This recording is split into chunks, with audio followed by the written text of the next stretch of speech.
She discovered her husband was in another woman's apartment, while she was still smiling in a red dress at the company Christmas dinner.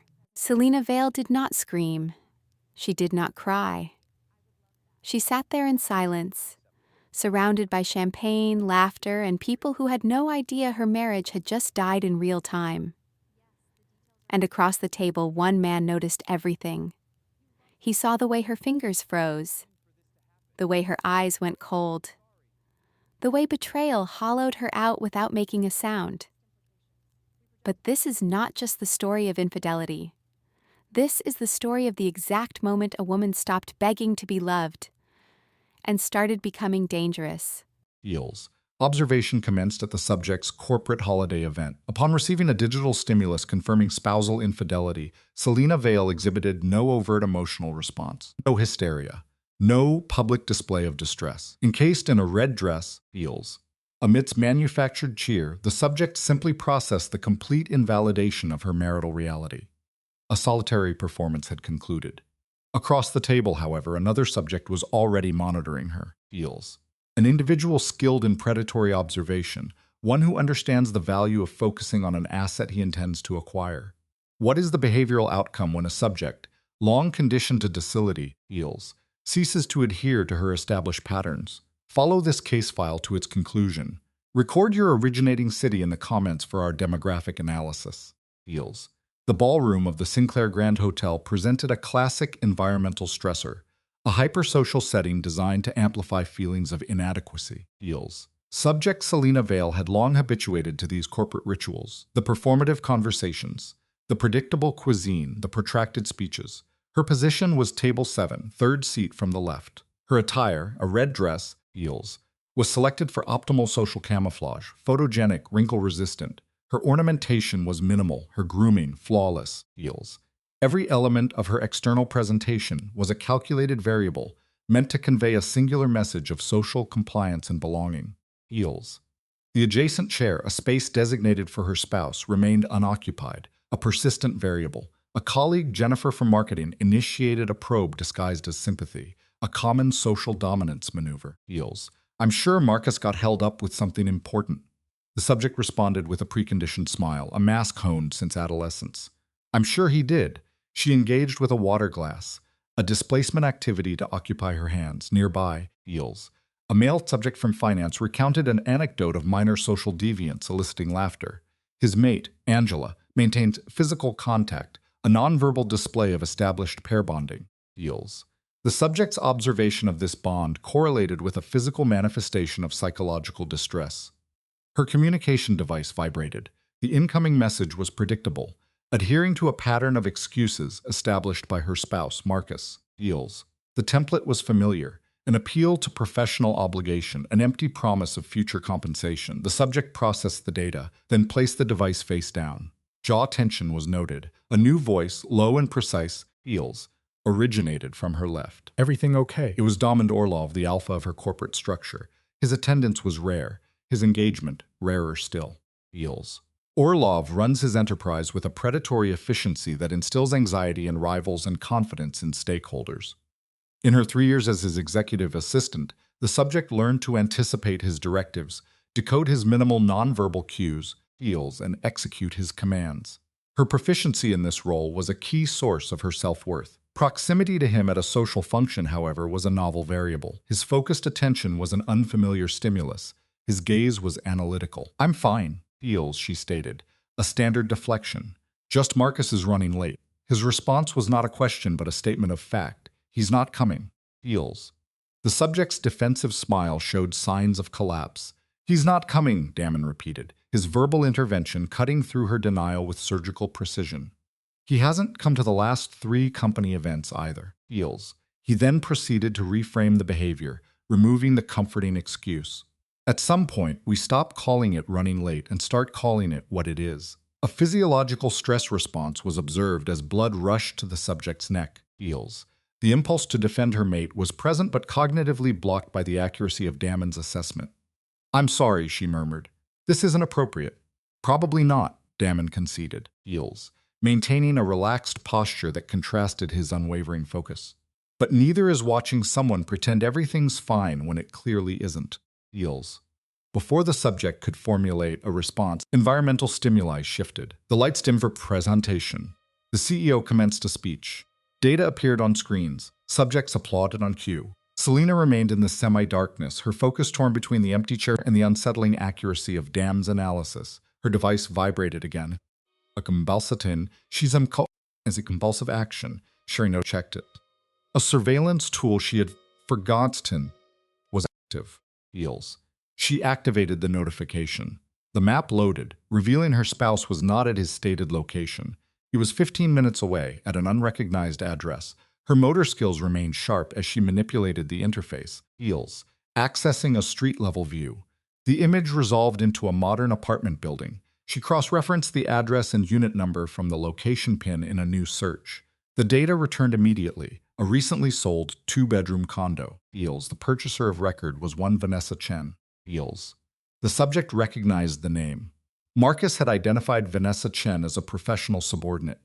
He had presented photographic evidence of a team dinner where Vanessa was in close physical proximity to him, exhibiting signs of familiarity. Feels.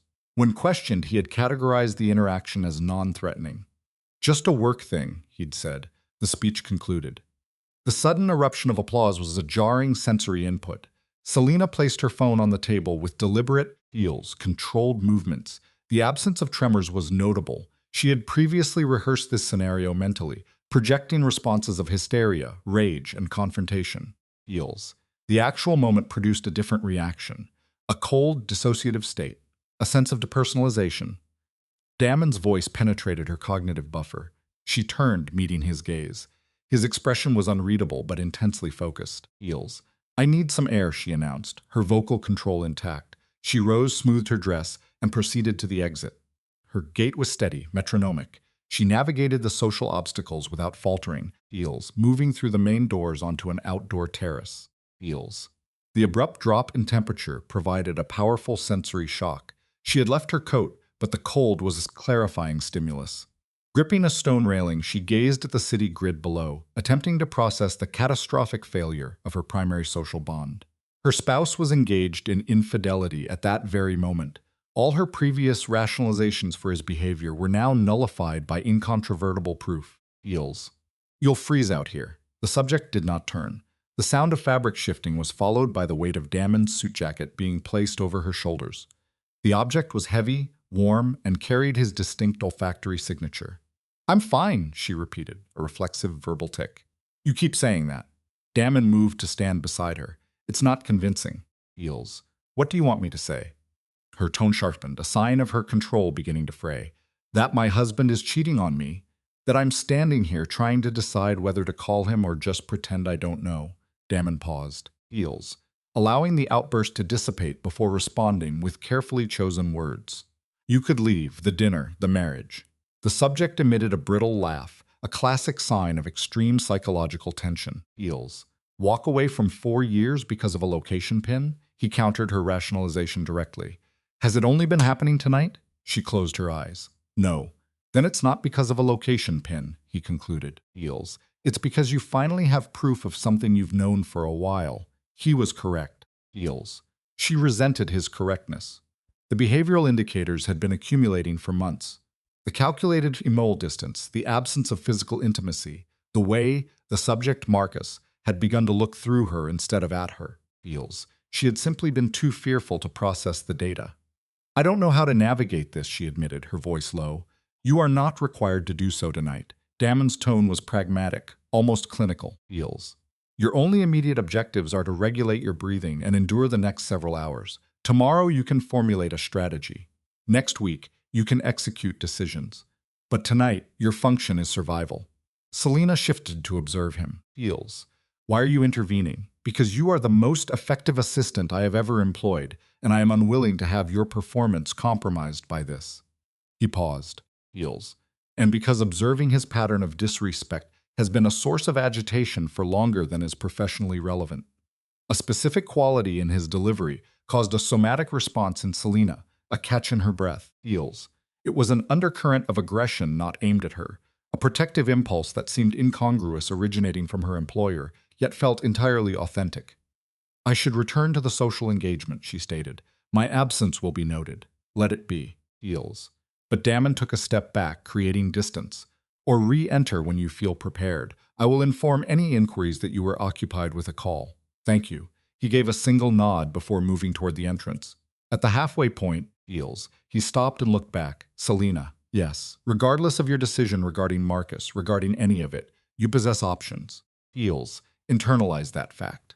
You are not in a captive state. Then he was gone. She remained on the terrace alone, enveloped in his jacket with a device containing digital proof that her marital contract was void. Selina did re-enter the event, eventually. Heels. She endured the remainder of the dinner with a mask of social compliance, engaging in superficial conversation and simulating laughter at unheard jokes. When questioned about Marcus, she deployed a vague narrative involving work-related emergencies. Heels. No one challenged it. Perhaps they were already aware. Maybe they had known for some time but were constrained by social decorum or discomfort. She did not consult her phone again. The data was conclusive. When the dinner concluded, Heels, she refused offers of shared transport and procured her own vehicle. The transit to her residence lasted 23 minutes. Heels. She spent the duration gazing out the window, watching the urban landscape dissolve into a blur, attempting to identify the appropriate emotional response. Anger, probably. Hurt. Betrayal. All she could access was fatigue. Heels. The residence was dark upon her arrival. Marcus remained absent. She shed her footwear in the foyer, carefully placed Damon's jacket on the coat rack for its return on Monday, and ascended the stairs to the bedroom they had occupied for 4 years. Heels. The environment was unchanged. The king-sized bed with its gray covering, the symmetrical nightstands, the framed photograph from their wedding, both subjects smiling with an unearned certainty. Selina lifted the frame, studying her younger self. Heels. She had been 24. Heels. So certain of her life's trajectory. Convinced that Marcus was the secure variable, the correct choice, the type of male who would construct a stable existence with her. She had been incorrect on multiple counts. Heels. She placed the frame face down on the dresser. Following this, she changed into sleepwear, cleansed her face, and entered the bed. She did not initiate contact with Marcus. She simply lay in the darkness, Heels, waiting to see if he would return to the shared space. He did not. At approximately 2 in the morning, her phone vibrated with an incoming message. Remaining at the office tonight. Do not wait up, Heels. Selina observed the text until the characters lost meaning. Then she deleted the message, placed the phone on the nightstand, and closed her eyes. She did not manifest a grief response. Heels. That would be processed at a later time. Monday morning presented with gray, listless weather that mirrored Selina's internal state.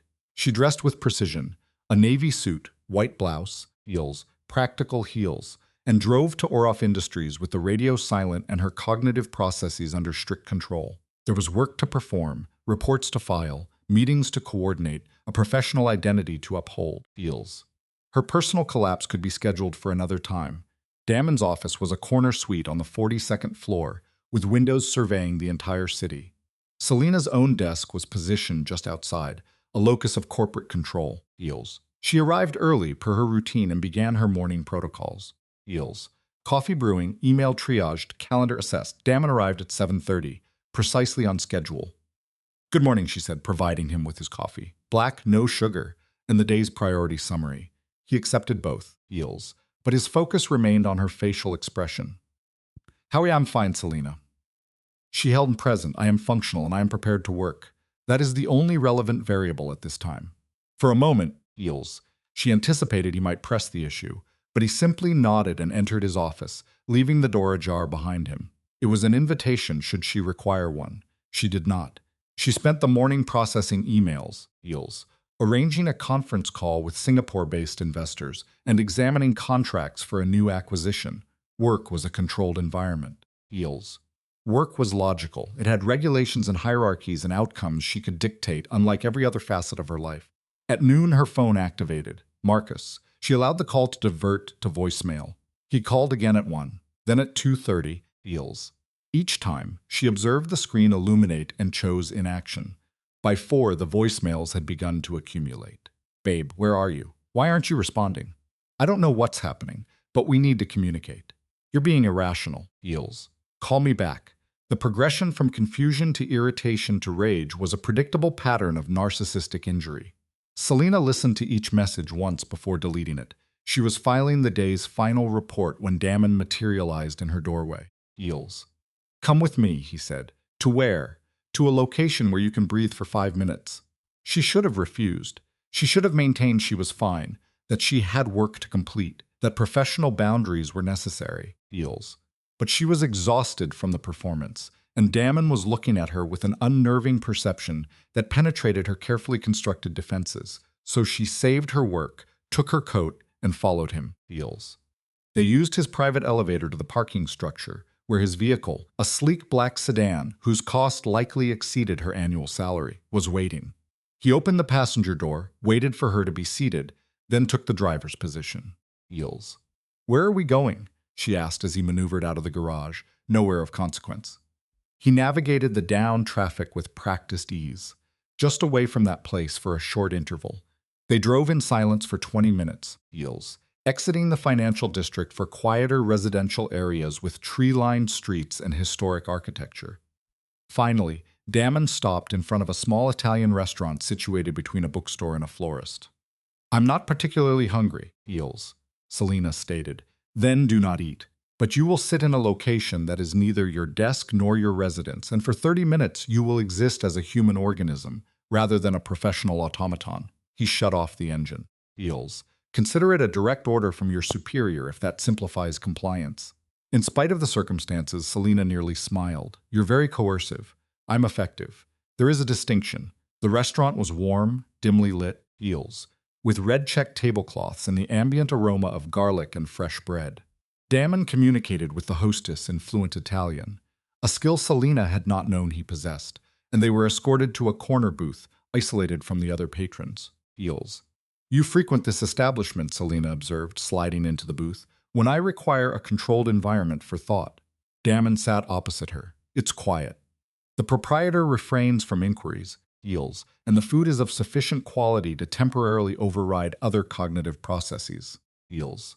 A waiter delivered water and menus. Damon placed an order for something Selina did not recognize, dismissing her attempt to review the menu. Trust me, he said after the waiter departed. I have limited options, don't I? You always have a choice. Eels. That is the central point. The food arrived with improbable speed. Plates of pasta, fresh bread, a simple salad. Selina engaged with it mechanically, but Dam's assessment of its quality was accurate.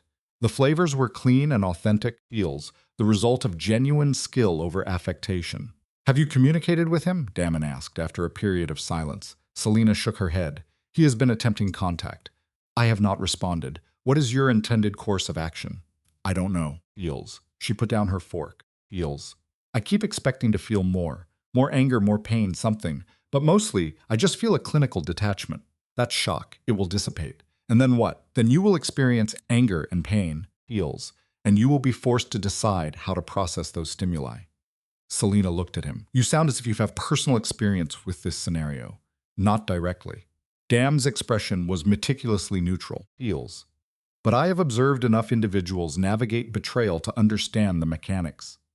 The operative question is what kind of subject you intend to be on the other side of this event. What do you mean? Some subjects allow it to fracture their psyche. Eels. They diminish. They begin to question their own core identity, analyzing their perceived failings, seeking to understand how they could have prevented it. Eels. They cede all psychological power to the person who inflicted the trauma. He paused. Other subjects metabolize it as fuel. They harness the anger and the pain and construct something superior. They emerge with increased resilience. Eels. Which category do you belong to? The second. Always. There was a hard quality to his voice now. I do not grant people the satisfaction of breaking me, and I maintain a permanent record of those who reveal their true nature when it matters. Eels. Selina studied him from across the table. She had worked for Damon for 3 years, but now understood she had almost no data on him. His personal life was a black box. No spouse, no known partner, no digital footprint. Eels. There was only work and the brand of ruthless competence that made Orlov Industries one of the most powerful entities in the city. Eels. Case notes observe a pattern of willful ignorance regarding the subject's benefactor, Vittorio. Whispers of illicit financial origins were present, yet the subject, Luca, exhibited a conscious dismissal of this data. Eels. Her focus remained on transactional benefits, consistent payment, perceived respect, and efficiency. Her query, "Can I ask you something?" followed by "Why do you care about what happens to me?" represents a test of her value within the dynamic. Heals. Vittorio's response, "You're not just anything, Selena," is a textbook application of targeted validation, a primary tool in narcissistic grooming designed to elevate and isolate the subject by establishing a unique perceived importance. Heals. He proceeds with a systematic inventory of her attributes, a work ethic superior to her peers, unique perceptive abilities, and proactive problem-solving. This is immediately contrasted with her domestic situation, Eels, framing her husband as an obstacle to her potential. He is creating a narrative of her as a wasted asset, his stated motive. "I notice when someone valuable is being wasted, and I don't like waste," reframes his personal interest as a cold, Eels. Proprietary assessment, it is not care, it is acquisition. The resulting atmospheric tension is the palpable effect of this psychological manipulation. Heals. Her inability to disengage her gaze signals the successful establishment of a cognitive and emotional bond, an early marker for trauma bonding, or Stockholm Syndrome. Heals. Her admission, "I don't know what I'm doing," signifies a critical surrender of agency. Vittorio immediately reframes her state of helplessness as surviving, a powerful relabeling that both validates her distress and establishes his control. Heals. He positions himself as the architect of her future. "Tomorrow you can start planning. Today you're just a woman having dinner with someone who gives a damn." This establishes his role as a savior figure. Heals. The subject reports a sensation of something cracking internally. This is the erosion of her existing identity structures, creating a vacuum he intends to fill. "Thank you," she said. His reply, "Don't thank me yet," combined with a slight, Heals' genuine smile, reinforces his control over her future outcomes. Heals. The subject consumed a meal, a basic need he was now provisioning. The subsequent shift in conversation to banal topics, books, travel, office parties, is a deliberate de-escalation tactic. It is designed to create an oasis of normalcy and safety. Heals, heightening the contrast with her own chaotic life. Vittorio's dry wit elicits laughter, a key behavioral marker. This positive emotional response, absent for weeks, is now directly associated with his presence. The conditioning is taking hold. Heals. When they finally departed, the environmental shift from day to night mirrored her own psychological transition. Heals. Vittorio transports her to her vehicle, a controlled transfer of a protected asset. "Are you going to be okay tonight?" is less a question of concern and more a final assessment of her state. Heals. The provision of a personal number is a critical escalation. It establishes a covert, direct line of influence, bypassing all conventional structures. When pressed for his true motive, he offers a grandiose self-narrative. Heals. "I'm tired of watching good people settle for less than they deserve." This is the classic justification of the megalomaniac, casting himself as a righteous corrective force. Luca correctly perceives an underlying, unstated agenda. Heals. This is the last flicker of her independent intuition. Heals. For now, it was a flicker. Her return to the domestic environment was delayed, a common avoidance behavior. The fully illuminated house signaled confrontation. Marcus, the husband, was waiting. Luca remained in her vehicle for a full minute. Heals. A moment of psychological preparation before re-entering the primary conflict zone. Marcus meets her with a predictable display of anxious aggression. "Where the hell have you been?" His control has been challenged. Luca's response, however, is calm. Heals. The psychological armor provided by Vittorio is already in effect. "I was working," she stated, setting her purse down. "Then I had dinner." Heals. "With who?" he pressed. Her deflection, "Does it matter?" was met with his own accusation regarding her disappearance Friday night. This was her opening. Her words were calm, cold, and precise. Heals. "When you were supposed to be at the company dinner with me, but were actually at Vanessa Chen's apartment." Marcus's physiological response was immediate. Stillness. A classic sign of being caught. "What are you talking about?" A weak denial. Heals. Luca presented her evidence, citing the location sharing data, a security tool now repurposed as an instrument of exposure. His response cascades predictably through the stages of narcissistic injury, from denial to counter-accusation. "So what?" Heals. "You're spying on me now?" Heals. He had shared the tracking data himself for safety. An irony, she noted.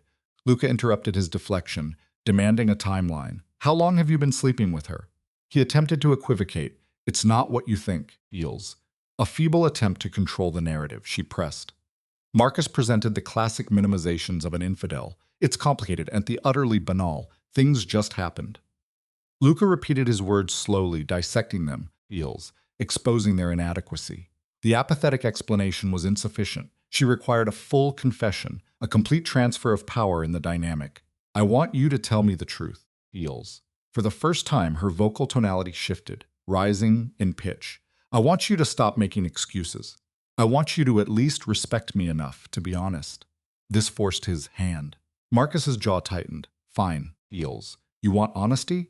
I care about her. The admission was out. His justification that he didn't want to hurt her was immediately identified by Luca for what it was. An excuse to maintain two separate realities.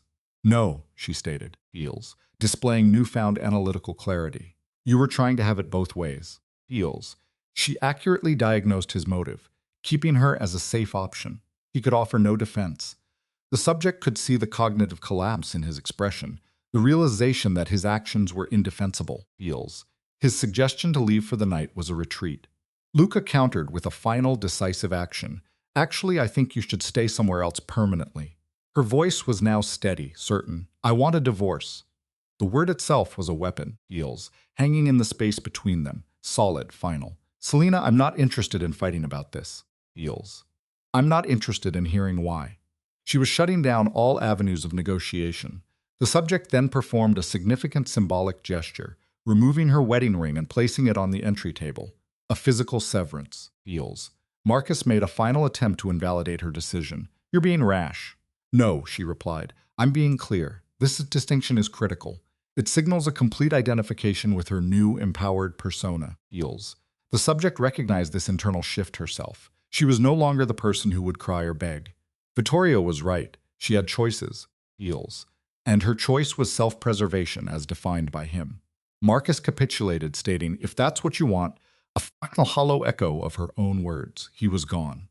The subject did not exhibit the expected grief response. No collapse, feels, no sobbing.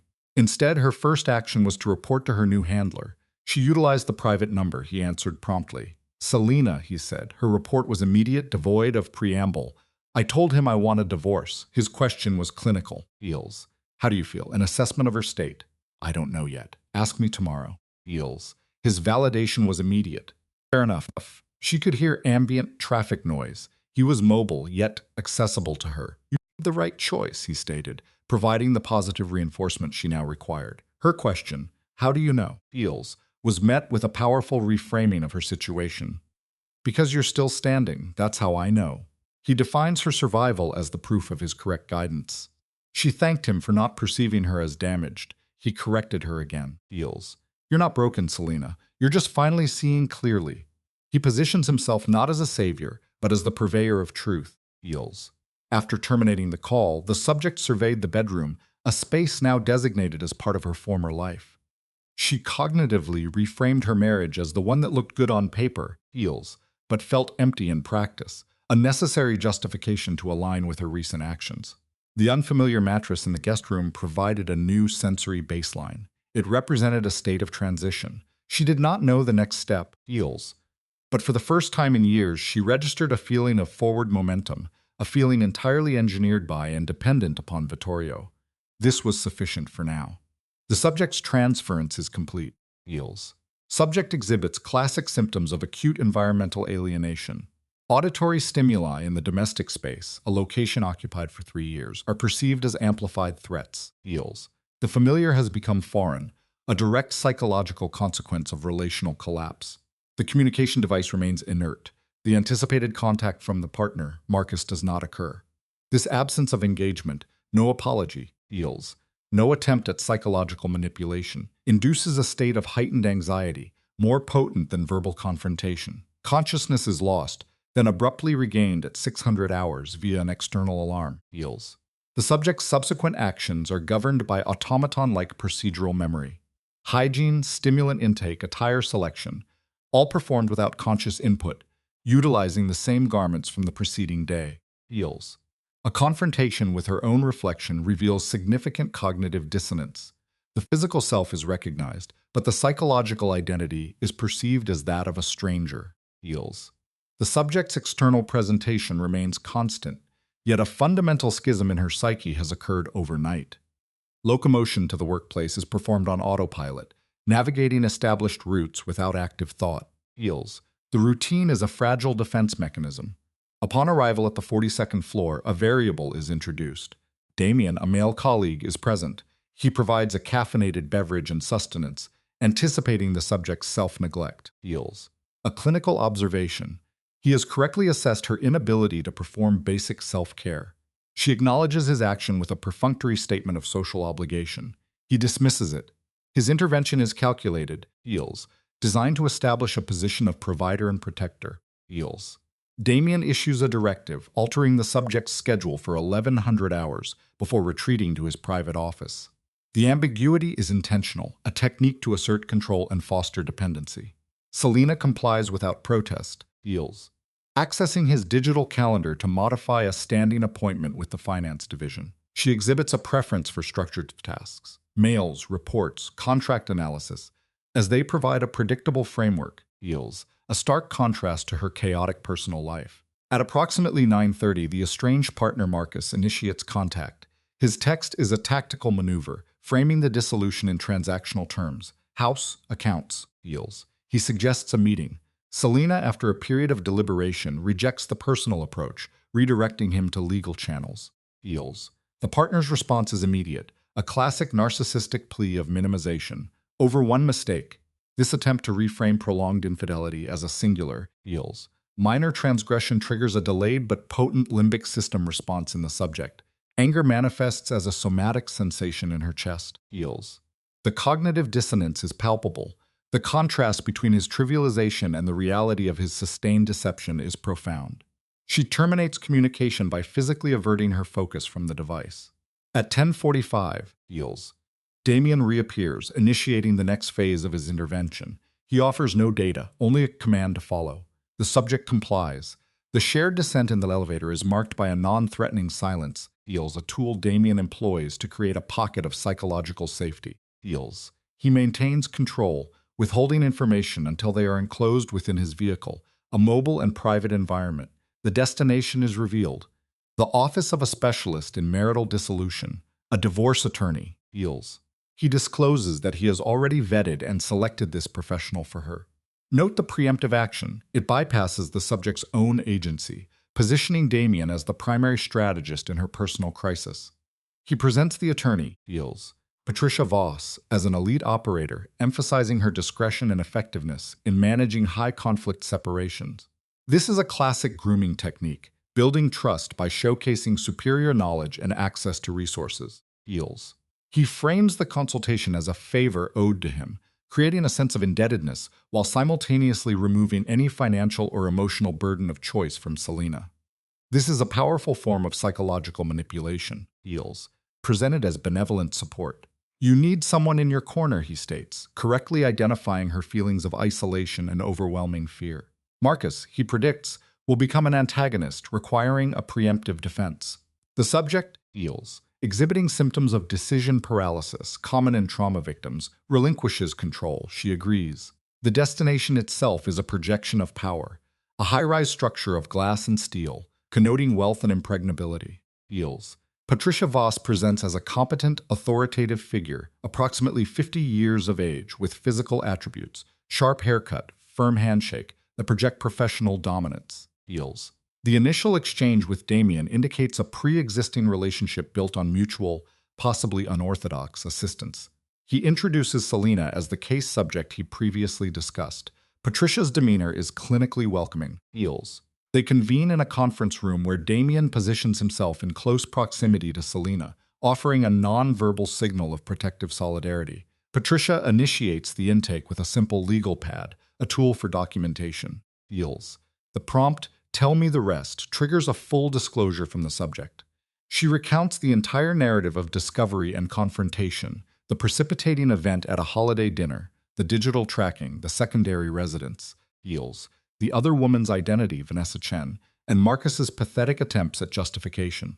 Patricia documents the testimony using an efficient shorthand, interjecting only to clarify key legal points. Duration of affair, shared assets, heals, presence of offspring. The absence of children is noted as a significant mitigating factor, a small mercy from Selina's perspective. It simplifies the battlefield, heals. The financial inventory appears straightforward. A shared residence, a joint bank account, retirement funds. Patricia, however, introduces a note of clinical caution, stating that surface simplicity often masks underlying complexities, yields, particularly when one party contests the dissolution. She probes for potential vulnerabilities, any behavior Marcus could exploit to construct a counter-narrative. Adultery, financial misconduct, yields. Any action that could portray the subject as an unreliable narrator or a co-conspirator in the marriage failure. Selina denies any such liabilities. Her self-description is telling, "I've been exactly what I was supposed to be," yields. This indicates a rigid adherence to a prescribed social role, one which has now been violently shattered, yields. Patricia confirms that the subject's clean record and the partner's clear transgression create a favorable legal position. The strategy she proposes is aggressive. File first. Seize control of the narrative. The timeline is accelerated, yields. Legal documents prepared by end of week. The subject displays signs of being overwhelmed by the velocity of these events. Patricia frames speed as a tactical necessity. Fast is good, she asserts, yields, explaining that it prevents the partner from organizing his defenses and protecting assets. She profiles Marcus based on a common archetype. Successful, image-conscious men caught in infidelity often become vicious when backed into a corner. Yields, a clear threat assessment. Yields. Selina seeks validation from her new protector, Damien. His gaze is steady, reinforcing Patricia's counsel. She's right, he affirms, drawing from his own observations of similar conflicts. The subject capitulates and agrees to proceed. Yields. For the next hour, she is indoctrinated into the lexicon of divorce, equitable distribution, marital assets, discovery. The process is demystified, presented not as an emotional ordeal, but as a series of practical, logical steps. Upon conclusion, yields. Selina is given a file containing the necessary paperwork and retainer agreement, the tangible instruments of her life's deconstruction. Yields. Patricia offers a final candid assessment. The process will be psychologically taxing. However, she praises the subject's clarity. Unlike many clients who are emotionally entangled in failed relationships, yields. Selina is operating from a position of cognitive acceptance. You're facing reality and moving forward. This validation serves to reinforce the subject's decision and fortify her resolve. Yields. The elevator descent induces a state of cognitive overload, a common reaction to high-stakes information processing. The marathon is legal, not physical, but the exhaustion is the same. Yields. Damien probes her psychological state. You okay? The subject's response, "Ask me in a week," indicates an inability to self-assess in the present moment. She then pivots, inquiring about the nature of the favor connecting him to Patricia. Yields. His explanation is terse and chilling. He resolved a situation involving unconventional solutions for one of Patricia's clients who was receiving serious threats from an ex-husband. His word choice, yields. The kind that made the threat stop permanently is deliberately ambiguous yet implies a finality that transcends legal remedies. Selina registers this information with somatic anxiety, a tightening in her stomach, yields. The rumors of Damien Orof's extra-legal influence suddenly appear credible, yields. The subject chooses willful ignorance. "I don't think I want to know the details," she states, a common defense mechanism to avoid confronting an unsettling reality. "Probably not," he concurs. He reframes the situation, yields, focusing her attention on the immediate benefit. "Patricia is the best and she's on your side now." This is the core of his strategy, providing a powerful, loyal ally in exchange for trust and dependence, yields. The return to the office is silent as the subject begins the mental process of dismantling her 4-year attachment. She visualizes the division of property, the sorting of shared objects, a clinical dissection of a life built in partnership, yields. The process has begun, yields. The subject's phone presented a new stimulus, another communication from Marcus. The text demonstrated classic manipulation tactics, a plea for dialogue, an admission of fault followed by a proposed solution, and an appeal to shared history, yields. "Don't throw away everything we built." Selina processed the text twice, awaiting an effective response. No temptation was noted, no cognitive dissonance. The anticipated pull toward reconciliation, a common response in trauma-bonded individuals, yields, was absent. Her state was one of simple fatigue. Her reply was concise, establishing a clear boundary. "You made your choice. Now I'm making mine." His retort was immediate, an exhibition of narcissistic injury. "Civil?" Yields. "You're destroying our marriage and you want me to be civil about it?" The subject disengaged, refusing to reinforce the behavior. Heels. Her colleague Dom observed her state but made no verbal inquiry. At her workstation, she initiated a period of intense focus on routine tasks, a common avoidance mechanism, reports, emails. She worked through the standard lunch period, Heels, consciously ignoring the repeated stimuli from her personal device. The sender, Marcus, began to demonstrate emotional dysregulation, oscillating between placating and aggressive behaviors as he tested which strategy might yield a response. Heels. At approximately 3 o'clock, an external call was routed to her desk, the receptionist. "Mrs. Vale, there's someone here to see you." A Vanessa Chen. The subject's physiological response was immediate, a tightening of her grip. Heels. "Tell her I'm not available," the individual was insistent. A predictable development. Selena employed a brief self-soothing technique, counting to 5 before responding. "I'll be right down." Heels. She rose, performed a self-calming gesture by smoothing her attire, and proceeded to Damon's office. He was occupied, but acknowledged her presence. She communicated a need for 5 minutes non-verbally. He nodded, terminating his call. "What's wrong?" Heels. His query was direct. "Marcus's mistress is downstairs, demanding to see me." Damon's expression shifted, displaying a protective cold affect. "Do you want me to handle it?" "No, I need to do this myself." The subject's posture straightened. Heels. A display of resolve. "But maybe could you just be there in case it gets complicated?" His agreement was instantaneous. They descended in the elevator together. Heels. The subject exhibited classic signs of an adrenaline response, an elevated heart rate, but her motor control remained steady. Her professional history of managing high-stress scenarios appeared to be a mediating factor. Heels. Vanessa Chen was situated in the reception area, her attire expensive, her demeanor indicative of anxiety. Her age was estimated at 26 or 27, younger than the subject had anticipated. A presentation of understated attractiveness, Heels, a phenotype often underestimated and weaponized by the possessor. "Mrs. Vale," Vanessa began, "thank you for seeing me. I'm not seeing you. I'm asking you to leave." Selena maintained a level vocal tone. "This is my workplace." Heels. "You have no business being here." "I know.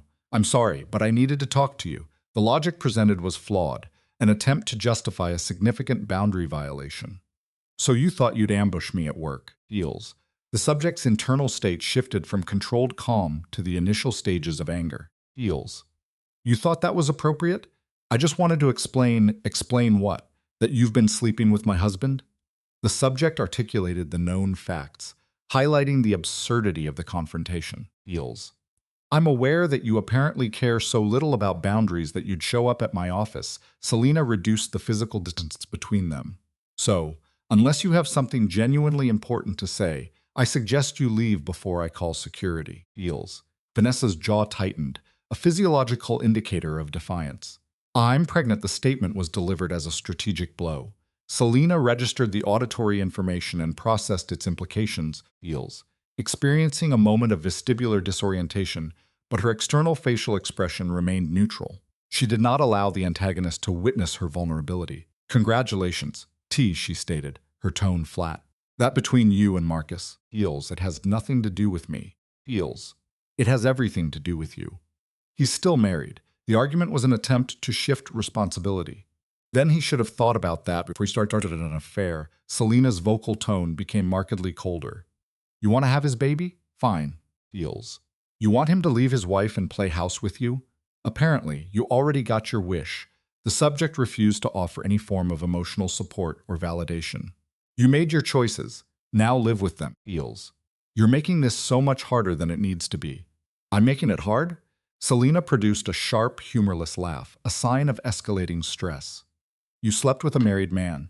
You're carrying his child, and somehow I'm the one making things difficult?" Heels. "If you would just agree to the divorce without all the lawyers and fighting." Heels. "Oh, I'm agreeing to the divorce. Trust me on that. But I'm not agreeing to get screwed over in the process, just to make your life easier." Selena registered the subtle movement of Damon behind her, a nonverbal cue of support. "You want Marcus?" Heels.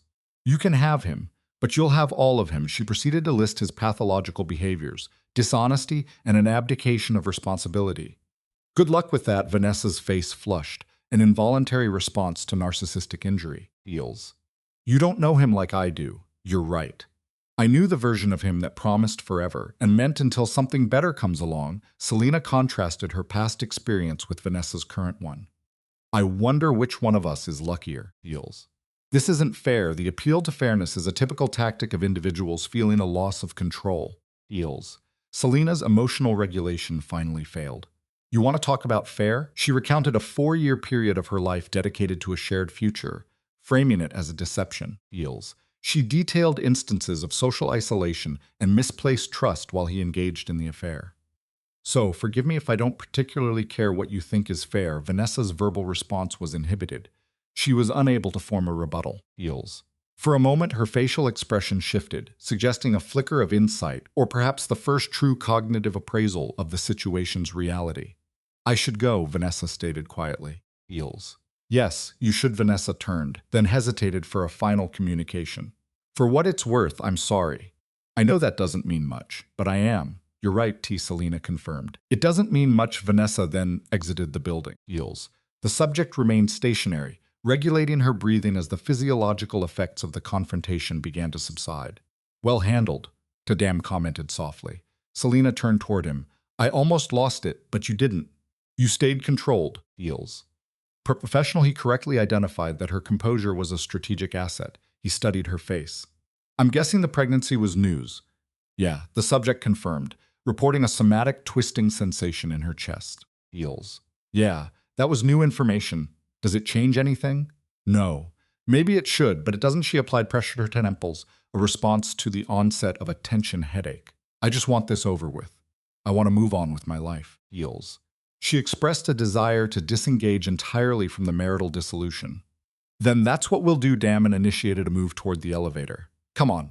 Let's get you back upstairs, they rode in silence. Feels. The subject's minds engaged in rapid cognitive processing. Marcus was to become a father with another woman, actualizing a future they had only discussed hypothetically. He was building it with Vanessa. Feels. The event should have registered as more psychologically painful than it did. At her desk, Selena attempted to re-engage with her work, but her executive function was impaired. She experienced intrusive images of Vanessa's face. Feels. She cycled through hypotheses about the other woman's motivations, genuine emotional attachment, or a calculated attempt to secure a future with Marcus. The internal line rang. Selena Vale. It's Patricia Voss. The attorney's voice was crisp. Feels. I just got a very interesting call from a lawyer named Richard Brennan. Says he represents Marcus Vale and wants to discuss settlement terms before we file. Selena's posture became more alert. That was fast. Feels. Men like your husband move fast when they realize they're about to get caught with their pants down. Literally. Feels. Patricia seemed to find the situation grimly amusing. He's proposing a 60-40 split on assets in his favor, claiming he contributed more financially to the marriage. No alimony for either party. Clean break 60-40. He gets 60%. Feels. That's what he's asking for, which tells me two things. The lawyer provided her analysis. 1, he thinks you're too scared, too nice to fight. And 2, he's probably hiding assets somewhere. Selena's jaw tensed. What do you recommend? Feels. I recommend we file first thing tomorrow morning. She advised a preemptive strike, followed by an aggressive counteroffer of 70-30 in the subject's favor, plus alimony for 2 years. He'll scream. Feels. His lawyer will threaten, and then we'll negotiate down to something actually fair. Do it, you sure? Once we file, there's no going back. The attorney sought final confirmation. Selena's decision-making process referenced recent events. Feels. Marcus's manipulative messages, Vanessa's boundary-violating appearance, and the 4 years of perceived deception. I'm sure she said. File the papers. Excellent. The attorney noted her readiness. And Selena, prepare yourself. Feels. When he realizes you're serious, he's going to fight back. She correctly predicted that a narcissistic personality type like Marcus would not relinquish control easily. After the call, Selena sat motionless. Feels. The following day would mark the official termination of her marriage. Feels. The emotional bond had been severed on Friday night, but this next step was legal and public, irreversible. You need to get out of here, Damon appeared at her desk, coat in hand. I have work. The work will still be here tomorrow. Feels. He identified her immediate needs, sustenance, a change of environment, and social support. He waited, his tone making it clear the statement was not a suggestion. Selena lacked the psychic energy to argue. She complied. Feels. Following him to the parking structure, to his car, and to the same Italian restaurant from the previous day. The same booth, the same lighting. But on this occasion, Damon ordered wine, not just water. Eels. Upon the wine's arrival, he dispensed a glass for her, an unprompted act of social control. His toast to freedom served as a framing mechanism. The subject, Selena, responded with her own toast to surviving. Eels. A clear indicator of her perception of the process as a traumatic event. The wine's quality was noted, a sensory detail linking luxury to her new circumstance. Her minimal food intake suggests acute anxiety. Eels. Her cognitions fixated on a warning from her legal counsel, Patricia. Her sudden query, what did she mean, reveals this preoccupation. She seeks clarification on the predicted hostile reaction from the subject's husband, Marcus. The associate, Eels. Damien ceases his meal. His subsequent analysis is a clinical summary of narcissistic injury response, attempts to control the narrative, victim playing, projection of blame, Eels, and the strategic framing of infidelity as a symptom of the partner's failings. He then pauses, a calculated beat, Eels, or he might go harder. He continues, outlining a more aggressive strategy, active character assassination through fabricated or distorted evidence designed to contaminate the legal proceedings. The subject's defense, Eels, but I haven't done anything wrong, is a typical appeal to a moral framework that her antagonist does not share. Damien's response, that won't stop him from trying, underscores this reality. His expression is recorded as serious, Eels. He cites precedent, identifying a behavioral pattern of lashing out when a carefully constructed public image is threatened. He correctly profiles her husband as an individual with a high degree of investment in his public facade, Eels. The subject internally corroborates this assessment, recalling Marcus's escalating communications, a trajectory from feigned remorse to overt hostility, and his attempt to secure a 60-40 asset split, Eels, a clear manifestation of narcissistic entitlement. Eels, I didn't cheat on him, she vocalizes, a defense against an unmade accusation. Eels. The question becomes one of methodology. How does the antagonist reframe the narrative? The primary tactics are identified as disinformation or the malicious reinterpretation of benign events. Damien hesitates before posing a specific Eels leading question regarding her recent activities, specifically, dining with him on 2 consecutive nights. The query hangs in the space between them, a deliberately introduced variable. The subject exhibits a classic physiological stress response, Eels, a drop in her stomach. Her denial is fragmented, a sign of cognitive dissonance. I know that, he states, validating her reality before immediately pivoting to how it could be weaponized by a sufficiently desperate antagonist, Eels. His tone is noted as calm, matter-of-fact. He frames his warning not as a demand for cessation of contact, but as a need for strategic preparation. Her response is one of frustration. His counter is simple, be smart about it, Eels. He advises maintaining professional appearances and thorough documentation, standard procedure in high-conflict separations. He reinforces his role as an ally, while simultaneously framing himself as a potential liability. Eels, a move that increases her dependency. The subject, exhibiting a slight hand tremor, refills her wine glass. This action indicates a need for a chemical coping mechanism to manage extreme stress. Eels. Her verbalized frustration, I hate this, is a lament against the necessity of strategic thinking in a personal dissolution. Damien reframes the situation with cold precision. It is a business deal, Eels. He defines divorce as the dissolution of a partnership where emotion is merely a complicating variable to be managed, not a central component. He then refills her glass, a reinforcing gesture of care and control, Eels. The sooner you accept that, the easier it gets, he states, offering a path to reduced emotional distress through radical acceptance of a transactional framework. When questioned about his own marital history, he reveals he has never been married, Eels, citing a lack of perceived utility. He articulates a cynical philosophy. Marriage is a romantic construct predicated on the flawed assumption of static personality. Since change is a biological and psychological imperative, he argues, Eels, legally binding oneself to a person at a single point in time is an act of irrational optimism. The subject labels this cynical. He reframes it as realistic, immediately using her own failed marriage as evidence for his thesis. Was I wrong? Eels, he asks a rhetorical checkmate. Eels. The subject is unable to formulate a counter-argument. Her primary evidence for the validity of marriage is currently cohabitating with another female and attempting to secure a disproportionate share of their marital assets. Her concession, no, Eels, you weren't wrong, marks a significant cognitive shift. The remainder of the meal proceeds in what is described as comfortable silence, the wine serving to blunt the acute psychological distress. Upon being returned to her vehicle, Eels, the subject expresses gratitude, a repetitive behavior he notes. He attempts to halt the cycle. You don't have to keep thanking me, but she persists. His slight smile suggests satisfaction. His parting words, tomorrow starts the real fight, Eels, frame the future as a controlled conflict for which he is her primary strategist. The marital home is empty, confirming Marcus's physical withdrawal. Eels. Signs of his presence and departure are noted. Missing clothes. His failure to wait for her is assessed as positive by the subject. She changes, procures more wine, a lower-grade cooking vintage, Eels, suggesting a shift from social drinking to self-medication, and settles on the couch. A psychological assessment. She is in a state of anticipatory dread, awaiting the predictable fallout from the next day's legal filing. Eels. She experiences a state that is neither peace nor panic, but a kind of numb suspension. Her phone signals an incoming text from Damien. He advises taking the following afternoon off, Eels, a preemptive intervention based on his prediction of her emotional state post-filing. Eels. This demonstration of foresight, of anticipating her psychological needs, elicits a strong positive emotional response, a warm bloom in her chest. This is a critical moment in the formation of a trauma bond, Eels, where the provider of support becomes inextricably linked to the subject's sense of safety. Her type reply is again one of gratitude. His response is a command disguised as a joke. Stop thanking me and go to sleep. Doctor's orders. Eels.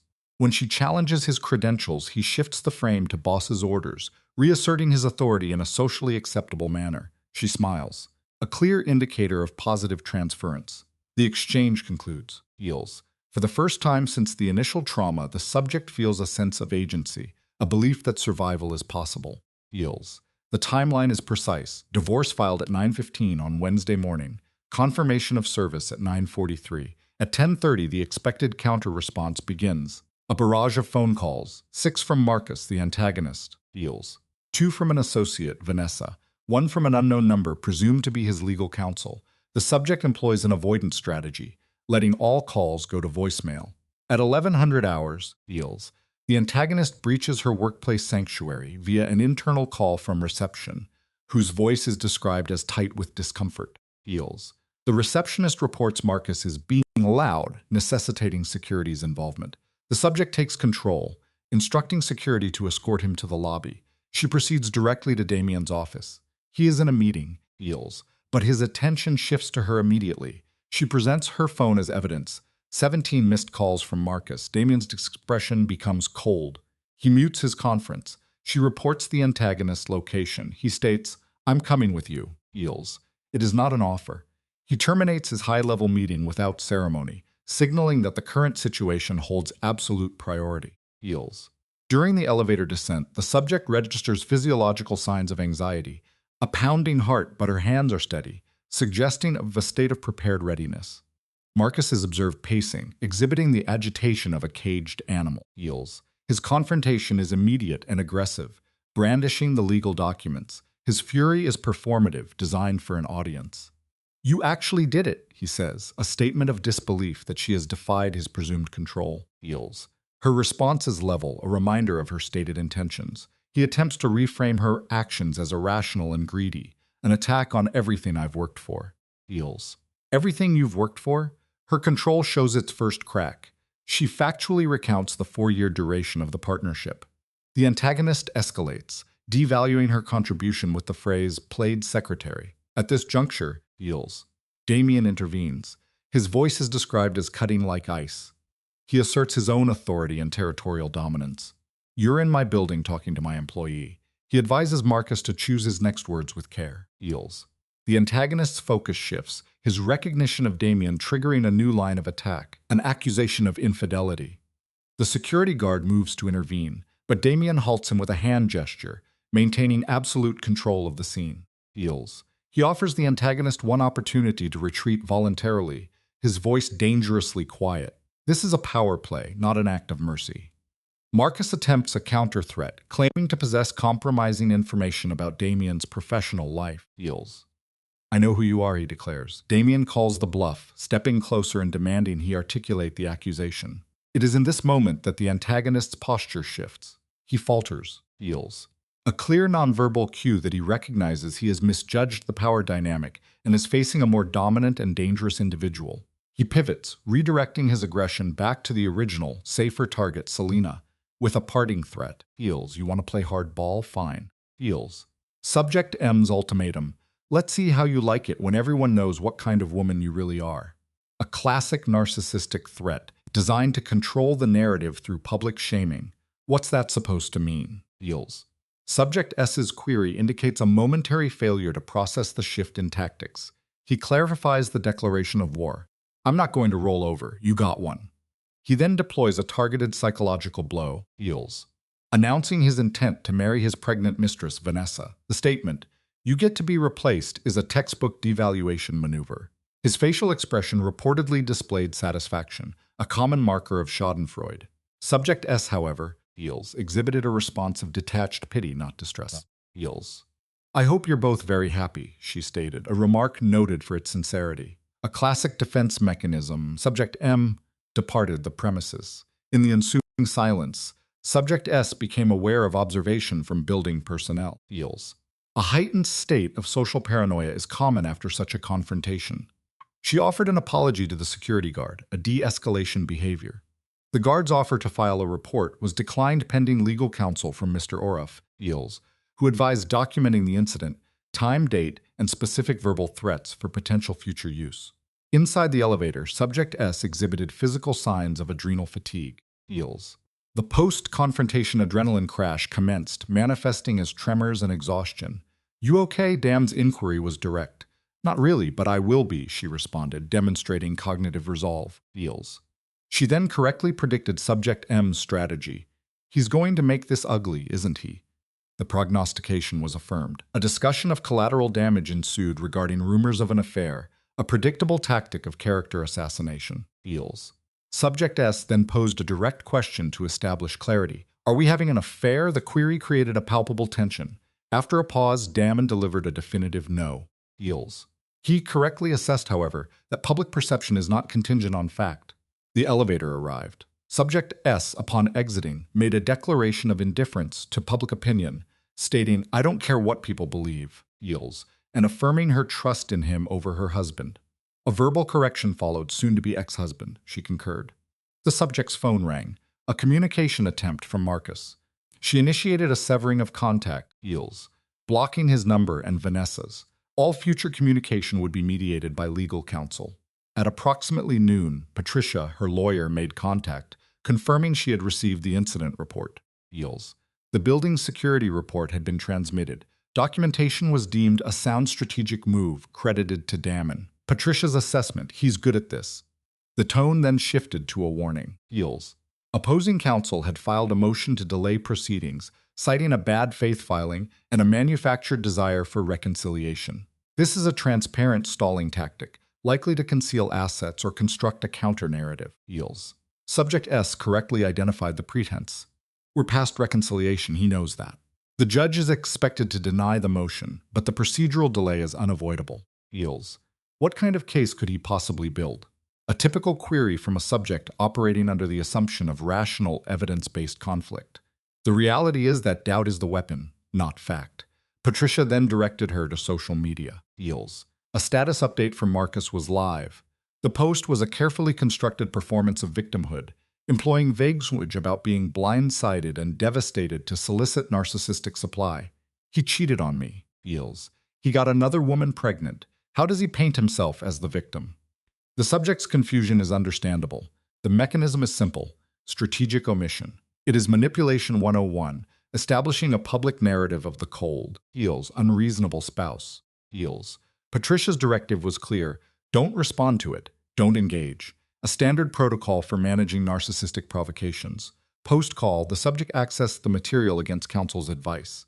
The post was precisely as described, Feels, a calculated appeal for sympathy. The comments section showed the tactic was effective, with social contacts offering support. A few had tagged the subject, attempting to draw her into the public forum. She terminated her access to the platform. Feels, blocking Marcus, a refusal to participate in the staged drama. Feels. The subject's cognitive function was noted to be compromised for the remainder of the afternoon, Concentration was poor, a typical symptom of acute stress disorder. At 4 o'clock, Damon intervened. Go home, he instructed Beals, citing her current lack of productivity. His assessment was blunt. You're useless right now anyway. He prescribed self-care, a bath, wine. He then offered an alternative to returning to a compromised home environment, a secure, Beals, unoccupied property he owned downtown. A 3-unit building. One was empty pending a delayed renovation. Beals. The unit was described as furnished, clean, and quiet. A safe house. You're offering me an apartment? She asked, processing the offer. He reframed it. I'm offering you a temporary solution. Beals. He clinically outlined the legal vulnerability of her current residence, which Marcus could access at will. This would provide a secure space, free from unauthorized entry or psychological pressure. She initially rejected the offer. Beals. I can't accept that. The rationale provided. It's too much, as indicative of a victim's reluctance to accept help, often rooted in fear that it will be used against them. She correctly predicted Marcus's line of attack. Beals. He'll say we're having an affair. Beals. That you're helping me because I'm sleeping with you. Damon's response was to confront the potential accusation directly. Let him say it. He established the defensible facts. She is an employee undergoing a contentious divorce. Beals. And he is providing support consistent with his duty of care. Any alternate interpretation, he argued, reflects more on the accuser. He acknowledged that some would believe the lie, but that the ones who matter would see the truth. He produced a key, Beals, providing her with a tangible option, thereby restoring a degree of agency. Beals. She took the key. Her question, why are you doing this? Sought emotional justification. His answer was framed in his typical logic. A disdain for waste and inefficiency. Watching you get beaten down is wasteful, he added. You trying to work while worried is inefficient. This solves that problem. A pragmatic, emotionally sterile explanation. Underneath this logic, however, the subject perceived genuine concern. Thank you, she said. His reply was an instruction to inspect the property. Beals. The address was in a desirable older neighborhood, the building a 3-story brick structure. The second-floor apartment, upon entry, defied expectations of a sterile masculine space. It was observed to be warm, Beals, with hardwood floors and ample afternoon light. The furnishings were minimal but of good quality, presenting as a habitable, neutral space. A thorough inspection confirmed the unit's functionality and cleanliness. Beals. The subject noted it was superior to the marital home. A decision was made in the living room. She would relocate. Beals. The subsequent 2 days were a period of intense logistical activity. The subject returned to the former marital home during Marcus's known absences to retrieve personal effects. The move was executed swiftly, erasing her presence from the house. Communication from opposing counsel was routed through Patricia. Marcus had altered his position, proposing a 50-50 asset split with no alimony. A significant retreat from his initial 60-40 demand. Beals. Patricia's analysis. I think he's scared. The pregnancy introduces legal complications for him, and the social media campaign has limited value in a courtroom setting. She advised a counteroffer, 60-40 in Selena's favor, Beals, plus 12 months of alimony. Selena authorized the move. A final note from Patricia. Opposing counsel was raising the issue of gifts from her employer, specifically housing. This is an attempt to construct a narrative of financial infidelity, Beals. The source of the intelligence leak was likely Vanessa, via contacts within Orlov Industries. The subject's response was factual. I'm paying rent. Beals. Market rate. Subject Damon had prepared a lease. Subject Selena located it on her desk that morning. A standard rental agreement, legally documented. The rent was below market rate, but not at a level to arouse suspicion. Merely equitable. Perfect. Beals. The request for a copy was a predictable countermeasure. A pause from subject Patricia. The query, how are you holding up? The response, I'm okay. Tired, but okay. A typical presentation. Divorce exhaustion is a common symptom, Beals, even when the separation is necessary. The protocol remained simple, forward momentum. The assertion was that the worst phase had passed. This assessment was incorrect, Beals.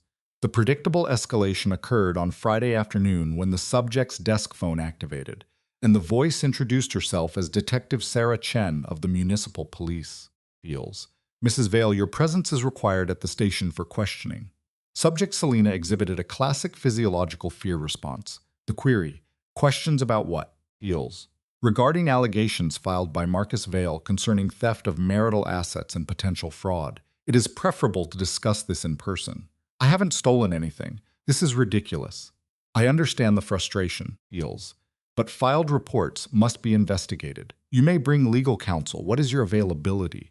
The subject's hands displayed tremors upon terminating the call. She contacted Patricia, Heels, who processed the narrative and responded with predictable professional outrage.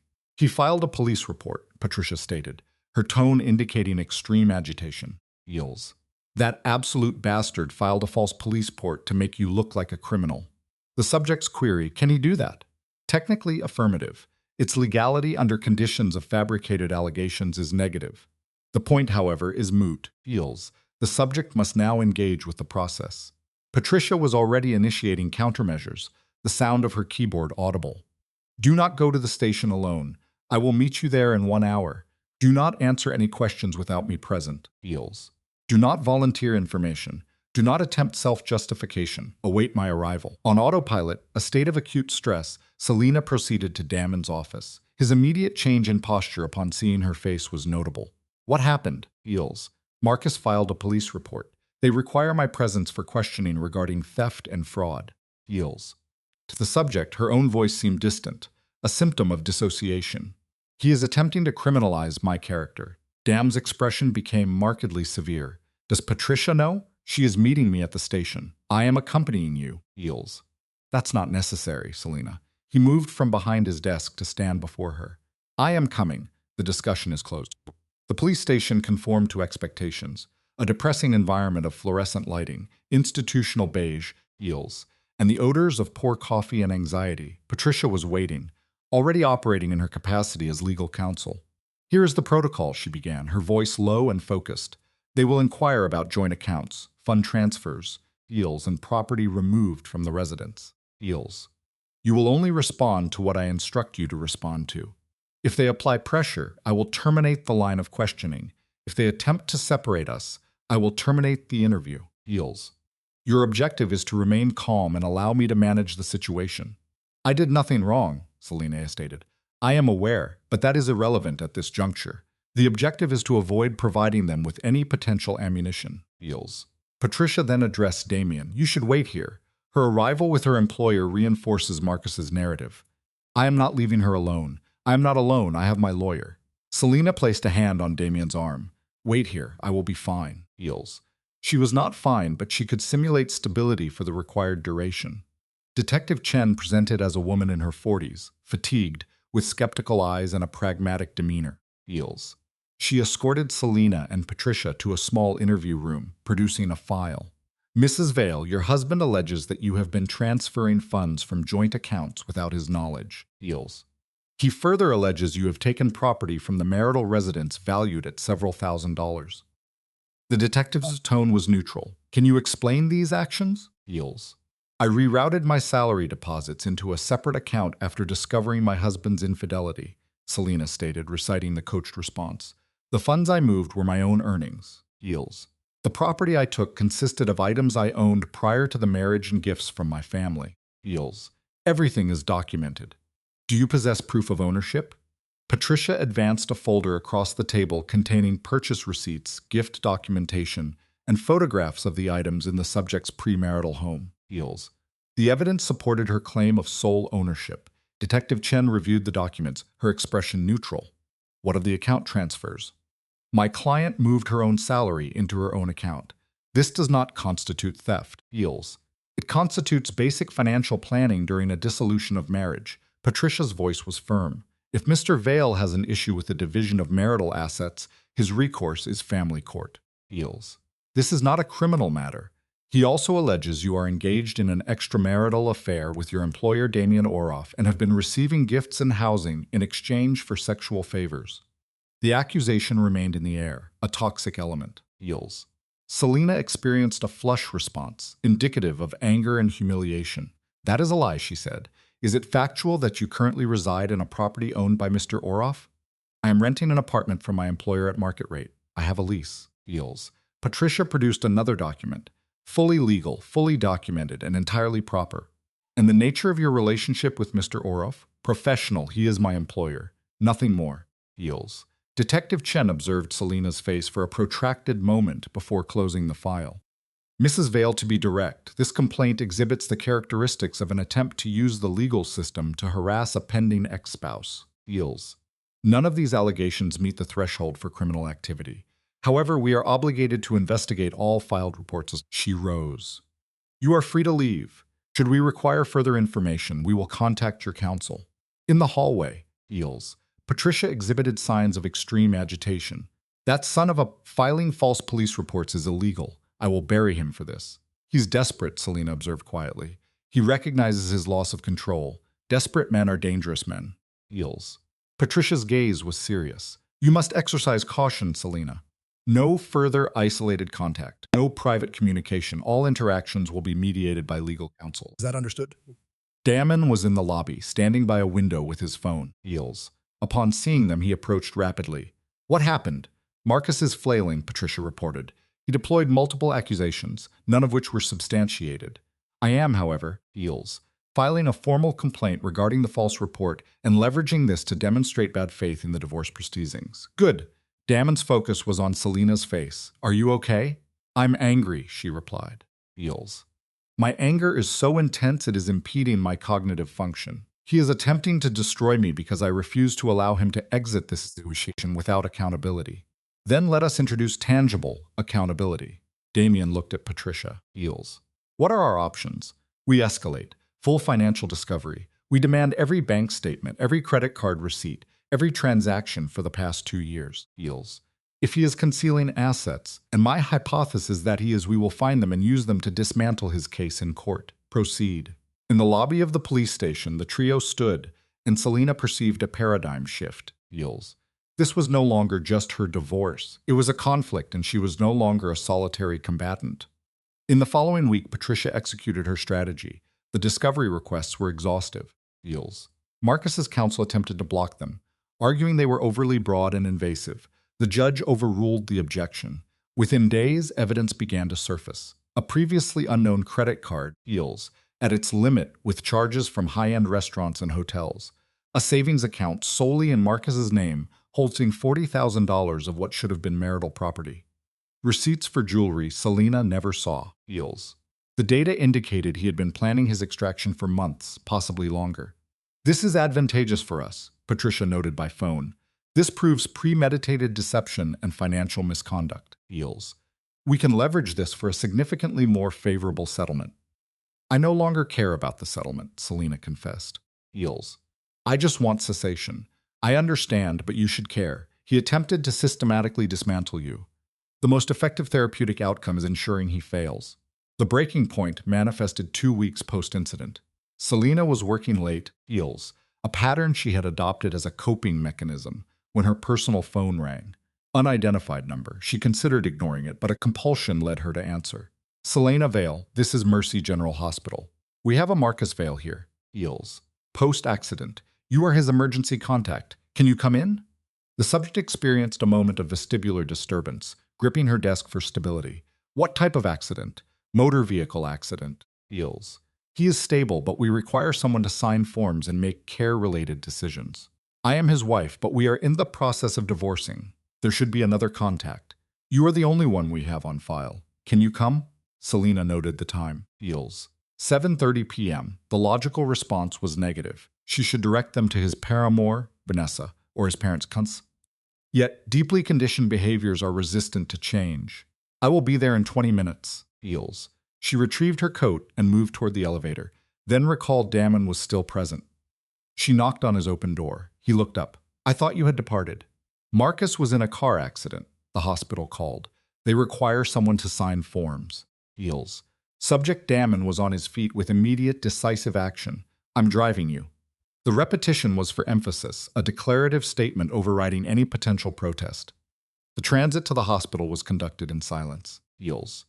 Damon operated the vehicle through the evening congestion with a focused economy of motion, while subject Selina stared out the window, attempting to categorize the conflicting affective states. Anxiety, clearly. Eels. Resentment that she was the designated respondent in this crisis, certainly, and a peculiar, vestigial sense of obligation she could not fully discard. The hospital presented as a chaotic system. Personnel in motion, Eels. Disembodied voices from an overhead system, the ubiquitous antiseptic odor. Selena located the emergency intake and provided Marcus's identifying information. A nurse then guided her through a labyrinth of curtained bays to a designated room. Feels.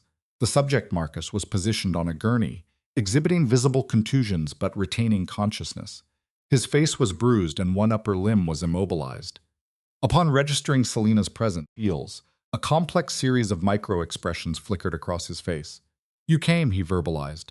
"They said you needed someone for the paperwork," Selena responded, her tone devoid of inflection. "Where is Vanessa?" "I don't know. I initiated contact." Feels. She was non-responsive. He attempted to shift his posture and displayed a pain response. "I was in a vehicular incident, failed to observe a red light. The other party is unharmed. My car is a total loss. Were you intoxicated?" "No." Feels. "Merely inattentive." Marcus's gaze became more direct. "Selena. This entire process, the divorce, the antagonism, all of it. Sleep is evasive. Focus is impossible. I am trapped in a cognitive loop, replaying events." Feels, questioning the etiology of this breakdown. Feels. "You engaged in infidelity. You impregnated another woman. You filed a fraudulent police report. That is the etiology. I am aware. I accept culpability for my actions, but I never intended this degree of escalation." Feels. "The objective was never to inflict this level of psychological injury." His vocal delivery faltered. Can we communicate? As individuals, not through legal proxies." Feels. Selena's primary impulse was refusal, to exit the situation and allow him to manage his own consequences. Yet his presentation was one of genuine psychological collapse, a remnant of her former attachment to him, a classic symptom of a trauma bond. Feels. Prevented complete abandonment. "Fine," she stated. "Speak. I am sorry for everything. The affair, the deception, all that I have subjected you to. You are entitled to far better than my behavior." Marcus closed his eyes. Feels. "I lack a clear rationale for my actions.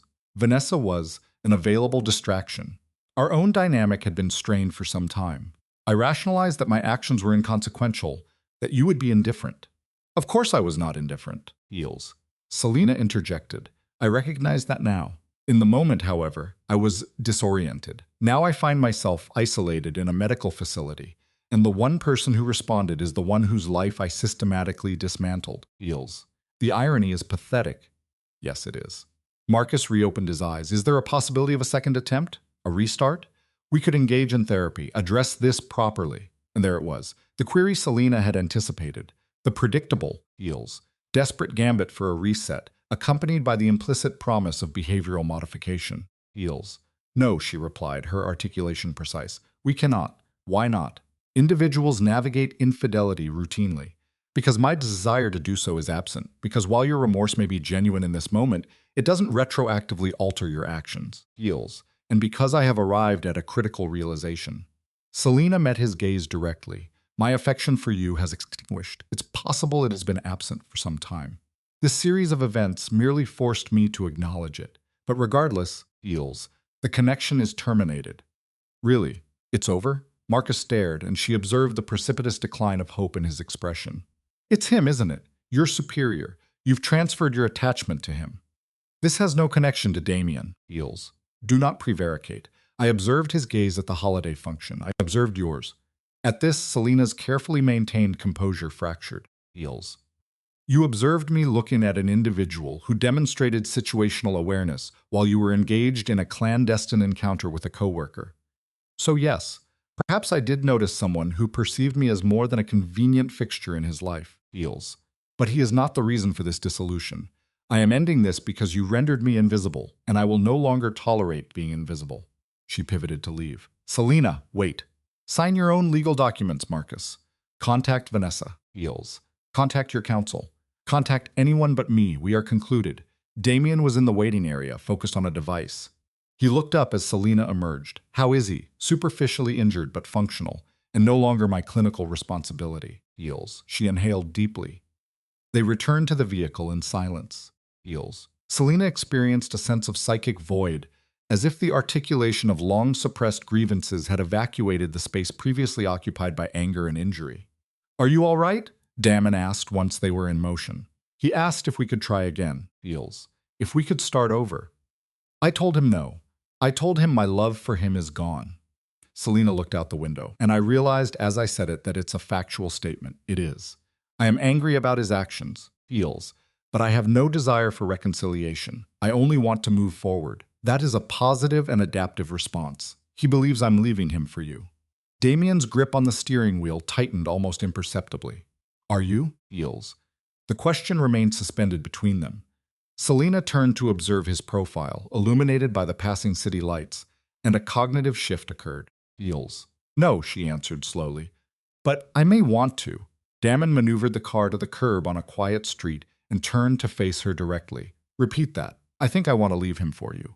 Except the act of leaving is already in progress. Eels. So the causality isn't quite right. It's simply, she faltered, frustrated by the inadequacy of language. You were present for me during this entire ordeal. You witnessed me at my most compromised, and you didn't withdraw. You made me feel significant, Eels, like I was worth defending. And during that process, my perception of you shifted.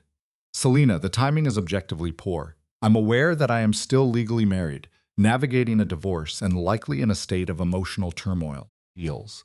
I understand that initiating a relationship with you now is fraught with complications, that it's messy, and that it validates the very accusation Marcus is making. She met his eyes.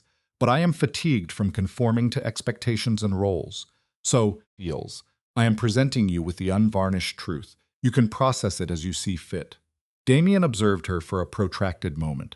Then he reached out, his hand cupping her face, a thumb tracing her cheekbone. The timing is terrible, he concurred. Eels. And it will be complicated. And Marcus will absolutely weaponize this against you. I know, but it's irrelevant to my decision. He moved closer. I have been observing you for 3 years, Selina. Eels.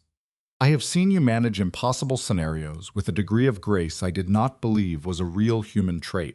I have listened to you speak and reflected on the rarity of encountering an intellect that is genuinely sharp, not merely credentialed. Eels. I have spent the last month attempting to frame my behavior as protective instinct for an employee when the truth is, I have desired you since the first day you entered my office. Selina's respiration hitched. Then why was this never communicated? Eels. Because you were married, and I have a code against poaching. I don't pursue women who are committed to another, regardless of the quality of that commitment. His gaze was intense in the low light, but you no longer belong to him, Eels. You belong to yourself, so I am communicating it now. I want you. Eels. Not as a subject of the chaos you're in, not out of pity, simply because of who you are. If we proceed, Selina said, we must be strategic. We must wait until the divorce is legally finalized. We cannot provide Marcus with ammunition. We can wait. Eels. Damien's hand remained on her face.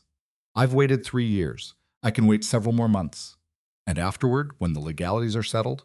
Afterward, I will provide everything your husband failed to.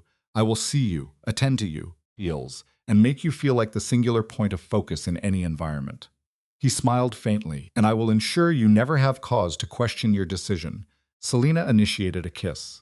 Eels. It was not a planned action, not a calculated move considering consequences or optics. She simply moved forward, pressing her lips to his. Damon drew her closer. Eels. Reciprocating with an intensity that erased their surroundings. A random street at 8 p.m. on a Friday. When they separated, respiration elevated for both. Damon rested his forehead against hers. We should cease this activity, he said. Probably, Eels. Marcus is correct about one thing. The way I observe you, it is not professional. My observation of you is similarly unprofessional. Then we are presented with a problem. Or, Selina countered, we are presented with something worth the wait, Eels. Damon kissed her again, a softer contact. Then he pulled back, engaging the vehicle's transmission. Eels. I am transporting you to your residence, he said, your home, and then I will proceed to my own residence, and we will wait until the divorce is final and all matters are legally sound. And then, he continued, Eels, I will take you to dinner at an expensive establishment and demonstrate what it is to be with someone who is worthy of you. Selina smiled despite the clinical realities of her situation. I will hold you to that. Good. He drove her to her apartment, Eels, escorted her to the door in a manner reminiscent of a bygone era, and kissed her once more before departing. Selina stood in the silence of her apartment and touched her lips, the sensory data of his kiss still present. The divorce was not yet concluded. Eels. The legal conflict would likely extend for weeks. Marcus would predictably escalate his behavior once he fully processed that she was not returning. But for the first time since the onset of this ordeal, Eels, Selina perceived herself as constructing a future, rather than merely surviving the deconstruction of her past. That cognitive shift was everything. The weekend that followed the hospital incident felt like a temporal suspension. Eels. Selena spent Saturday engaged in compulsive cleaning, a displacement behavior, addressing surfaces that were already immaculate and reorganizing storage spaces. Eels. Anything to occupy her hands and prevent her mind from replaying the kiss in an endless loop. On Sunday, she attempted to read, abandoned the effort after 3 pages, and ended up staring at her phone. Eels. There were no incoming communications from Marcus. Eels. Subject exhibited no external communications. The resulting silence, rather than providing relief, appeared to induce a state of hypervigilance, a clinical indicator of anticipatory anxiety. The week began under overcast skies. Eels, a fitting environmental metaphor. The subject, Selena, selected her attire with notable deliberation. A charcoal suit, a cream blouse, her most formal heels.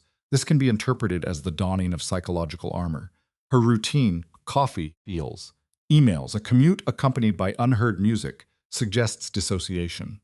The office environment presented as a social stressor. Colleagues in hushed clusters, a behavior that ceased upon her arrival, demonstrated a clear shift in social dynamics. Eels. Avoidance behaviors were noted from multiple associates. The receptionist's failure to make eye contact was a final confirmation. Eels. The subject reported a somatic response, a dropping sensation in her stomach, consistent with an acute stress reaction. A negative event had occurred. Eels. Upon reaching her workstation, she was intercepted by Patricia Voss, positioned territorially beside the office of the primary subject, Damon. Voss's expression registered as hostile. "We need to talk," she stated, bypassing social niceties. Eels. Conference room. Now. Damon then emerged, his facial expression deliberately neutral. A mask. This lack of affect was more alarming to Selena than overt aggression. A blank state is not his baseline. Eels. His typical presentation is one of controlled calculation. The 3 subjects entered the conference room. Voss secured the door and activated a tablet. Marcus went to the media, she announced without inflection. More precisely, a blogger. Eels. One of those digital gossip platforms targeting corporate scandals and affluent families. Eels. The post went live 1 hour ago. The tablet was presented to Selena. The headline was designed for maximum psychological impact. Mafia boss and the secretary. Inside the affair that destroyed a marriage. Eels. Selena exhibited a classic physiological shock response, cooling of the extremities and blurred vision. "What?" she vocalized. "It's all there," Patricia stated. "Your association with Damon, the apartment, the dinners, your divorce." Eels. Marcus is constructing a narrative in which he is the betrayed victim of a single indiscretion, while you have engaged in a prolonged affair with your employer. Patricia's tone indicated controlled rage. Eels. He's also using insinuation to connect Dam's business dealings to illicit activities. It's a textbook smear campaign, using vague qualifiers, rumors, whispers, what people say, to avoid libel. Eels. "But we haven't." "We didn't," protested, looking to Dam, whose expression had shifted from neutral to frigid. "Irrelevant," Patricia interjected. "The narrative is now public. It is propagating. Comments are accumulating." Eels. "Your coworkers have already been approached for statements."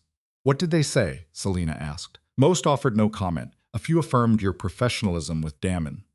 However, one individual, Jennifer Davis, Eels, stated she observed you spending significant time together recently, calling it inappropriate for a boss and his assistant. That is the quote gaining traction." Selena collapsed into a chair, a physical manifestation of psychological overload. Eels. This was a public viral crisis event with the potential for permanent reputational damage. The assumption of guilt would be widespread. Eels.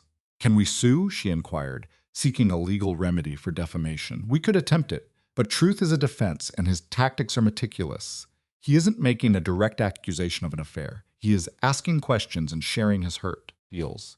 Patricia's jaw was clenched. "It's a calculated attack. His legal counsel likely co-authored it. So we do nothing? We allow this perception to solidify?"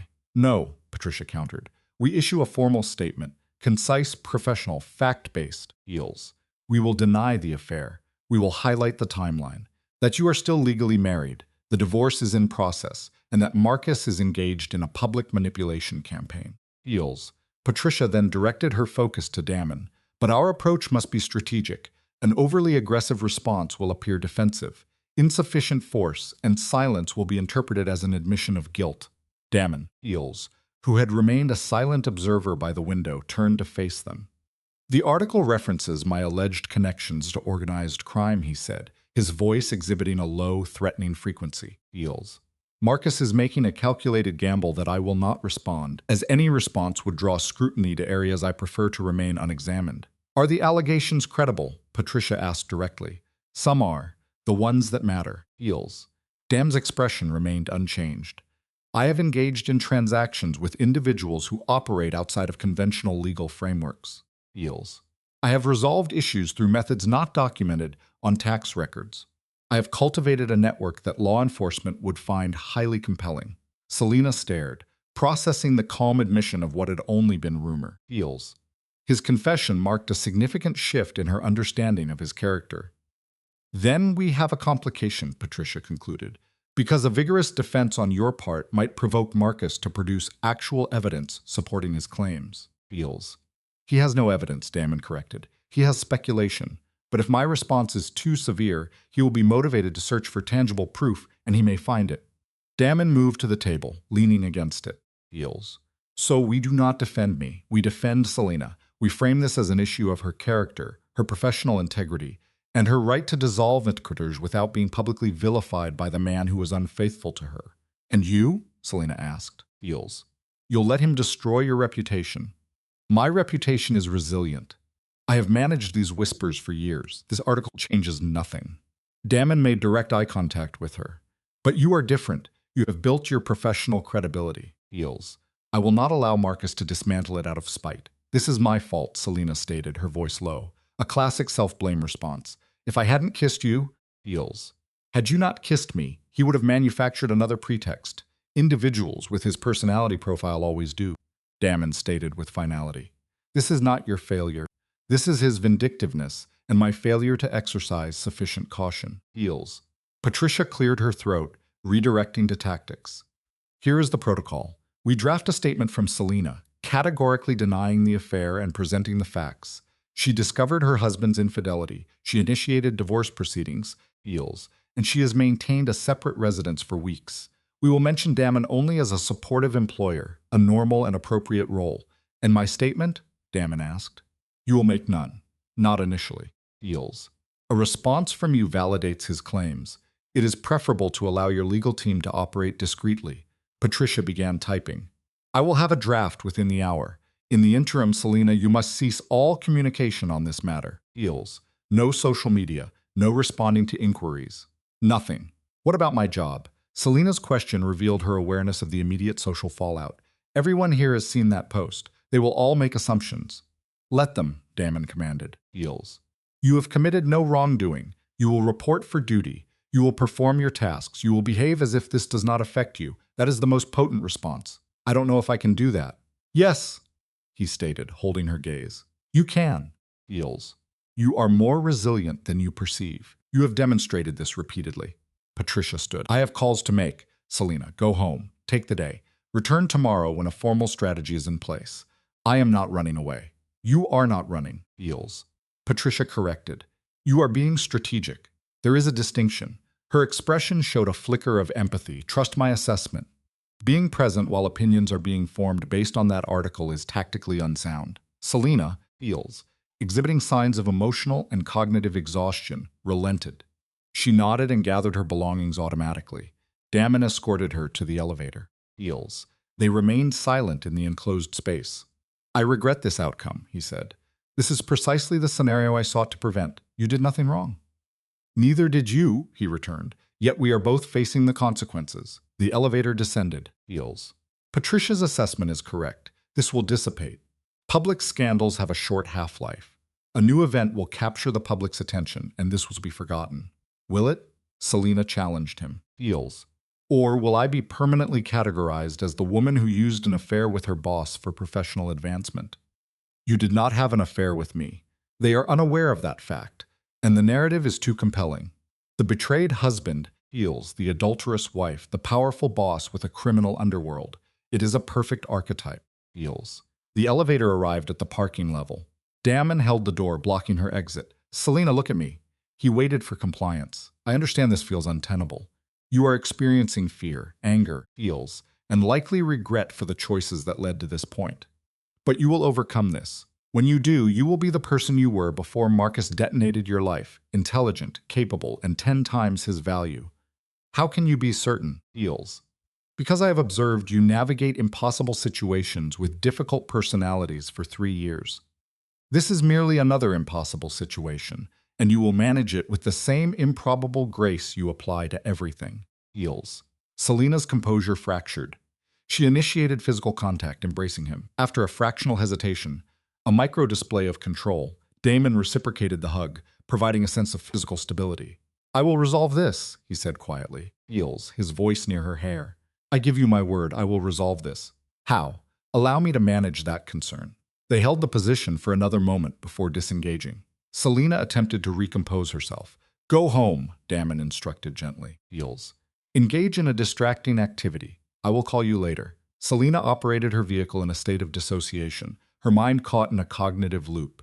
The damaging narrative was now viral. Eels. The subject's identity, persona, and private life were systematically dismantled for public examination. Entities with no prior contact developed and disseminated judgments on her morality, decisions, and fundamental value. Eels. Upon entering her residence, her communication device became a source of auditory assault. Unidentified callers, concealed numbers. She terminated all incoming signals before deactivating the device entirely. Eels. The resulting sensory deprivation was profound.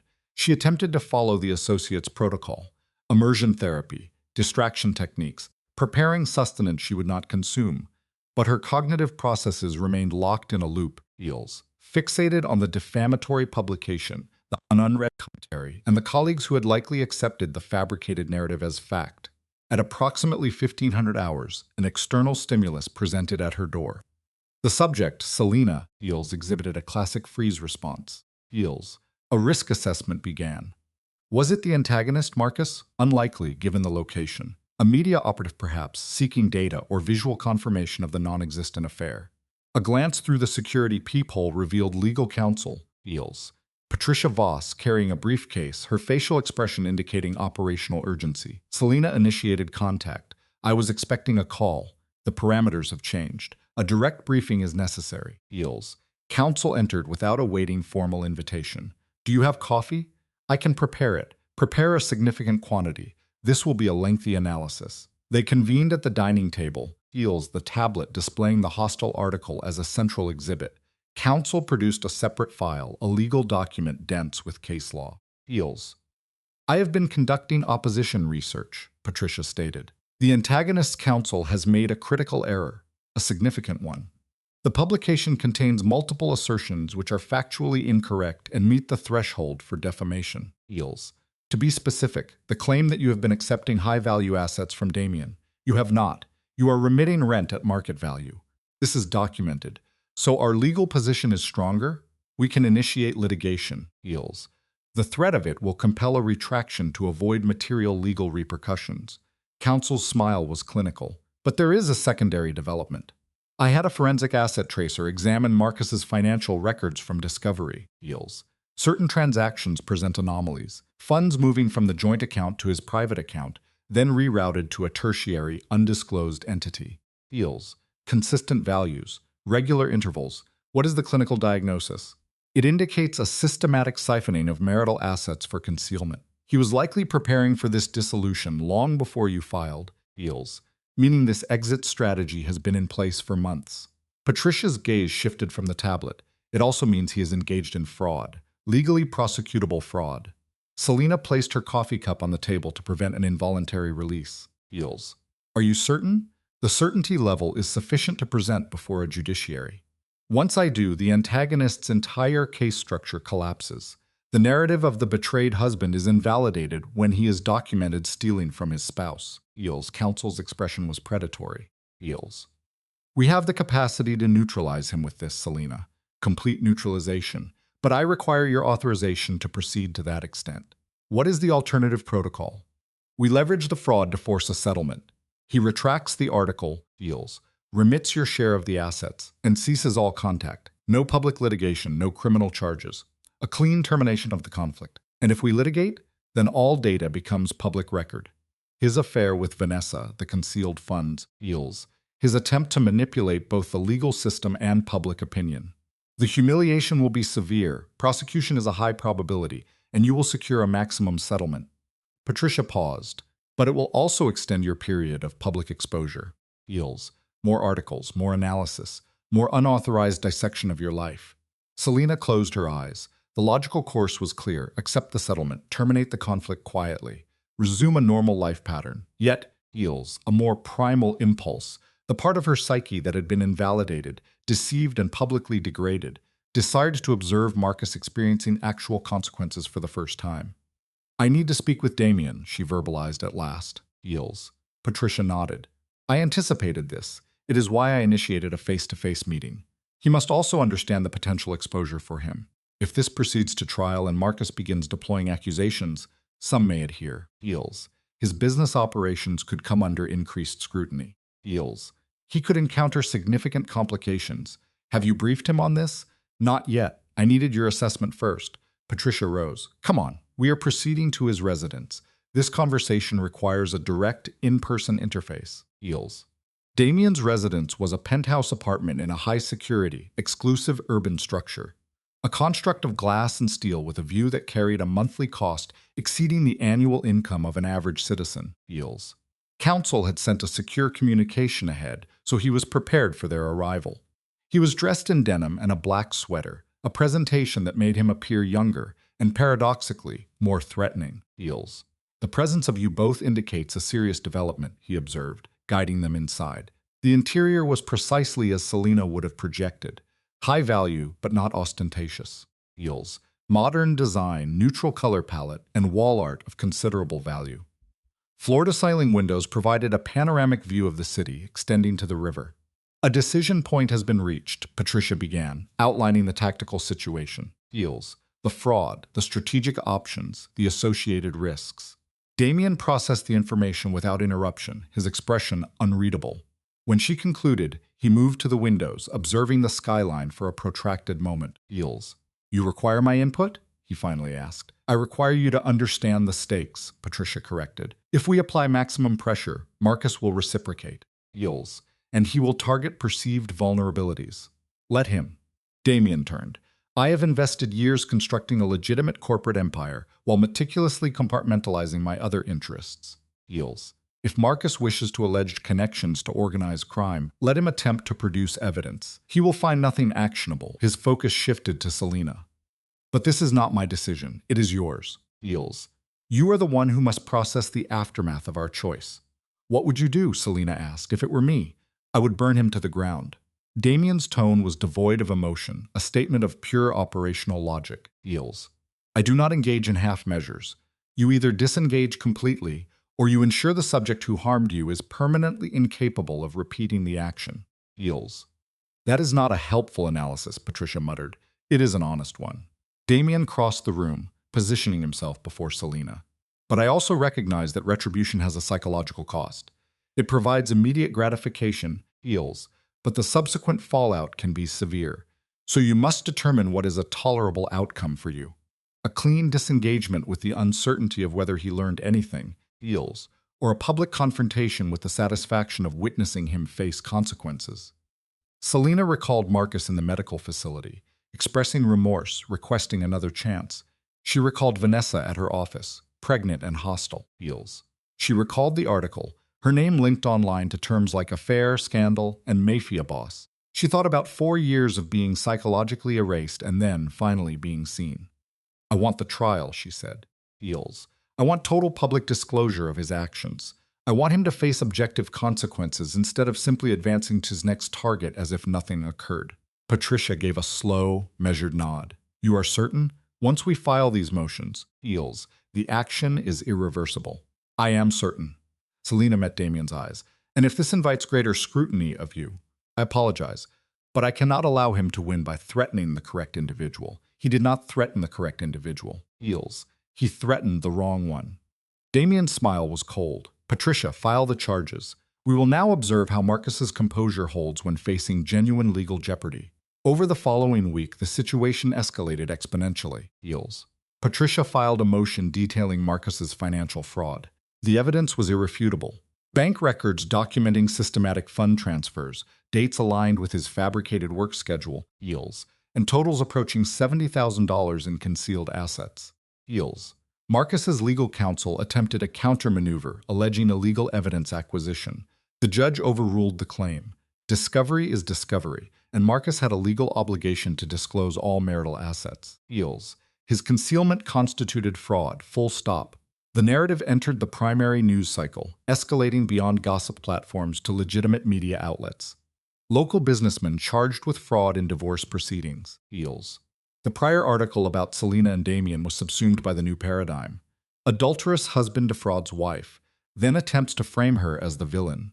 Public sentiment shifted with remarkable speed. Yields. The online forums previously filled with accusations against Selena were now flooded with messages of support and apologies from individuals who had accepted Marcus's fabricated account. Yields. The anger was now directed at a man who had betrayed his spouse, impregnated another woman, and then attempted to systematically destroy his wife's reputation when she refused to remain passive. Jennifer from marketing sent Selena a secure message. Yields. I am so sorry, I should never have engaged with that reporter. I was not in possession of the full dataset. Selena did not respond. Certain damages cannot be remediated with an apology. Marcus, predictably, Yields, experienced a complete psychological decompensation. He contacted Selena's lawyer, threatening a countersuit for emotional distress.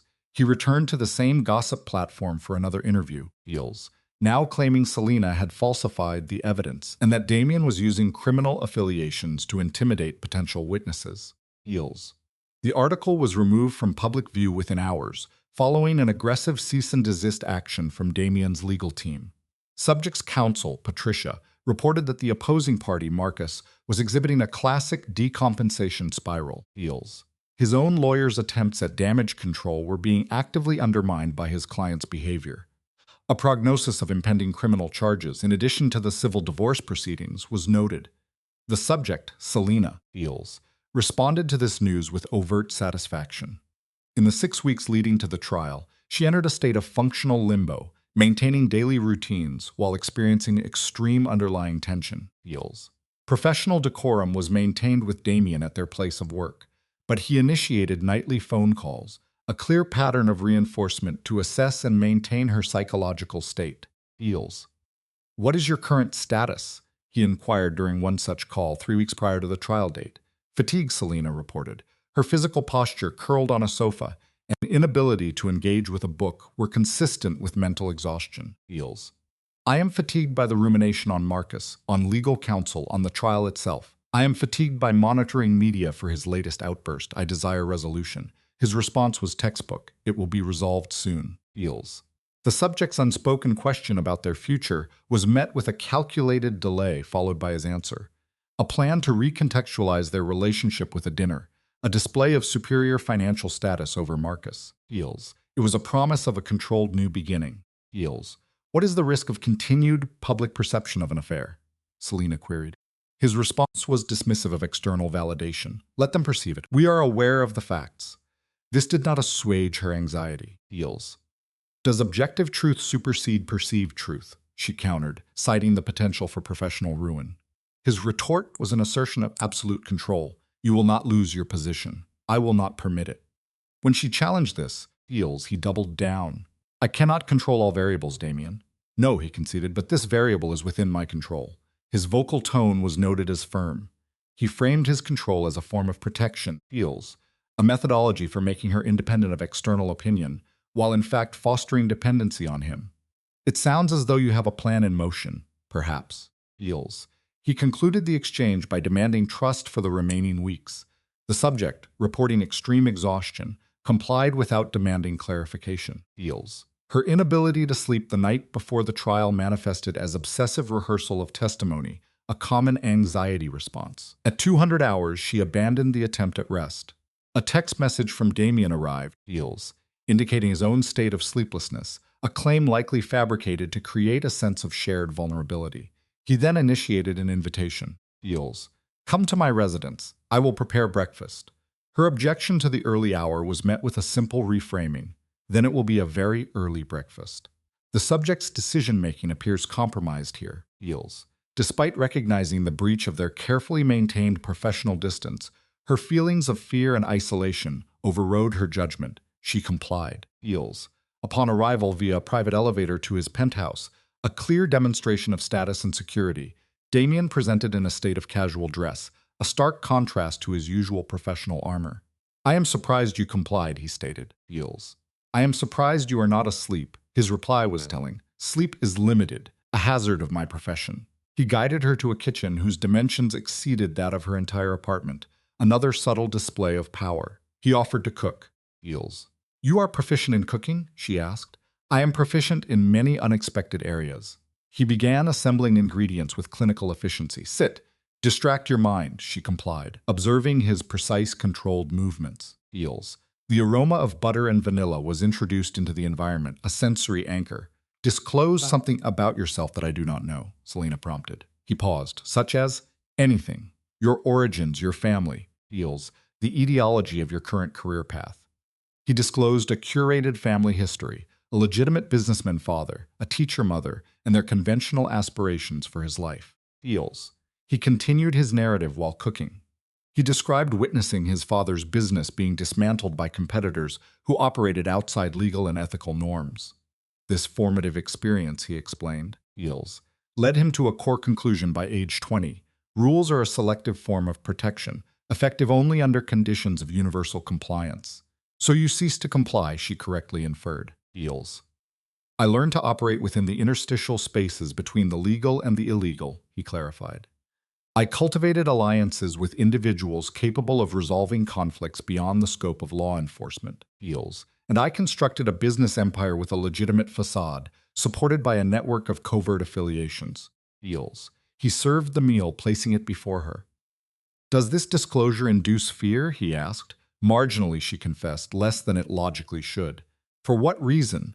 "Because your disclosure is more honest than any I received from my husband." Eels. "You do not misrepresent your nature." She paused, then added a critical self-assessment. "And because I have adhered to external rule structures my entire life, this is the result." He sat opposite her. He then began to prep her for the courtroom. Eels. Describing the anticipated attacks from Marcus's lawyer. "They will use the apartment. They will use me. They will use every interaction to construct a narrative of guilt." Eels. "I understand. But you will enter that room and present the unadorned truth. Simple, undeniable. You will exit with your dignity and autonomy secured." His gaze was direct. "And I will be present for the duration." Eels. "Ensuring no unnecessary psychological harm befalls you." She noted the logistical impossibility. "You cannot be inside the courtroom. I will be waiting outside. The moment it concludes, I am removing you from this environment to a location of quiet." Eels. "A place for psychic recovery." Tears formed in her eyes, a physiological response to the perceived empathy. "What is your motivation for these actions?" "You are of value to me," he stated. "Observing your fight for self-preservation has been noteworthy." Eels. "And because upon conclusion I want you to choose me." Eels.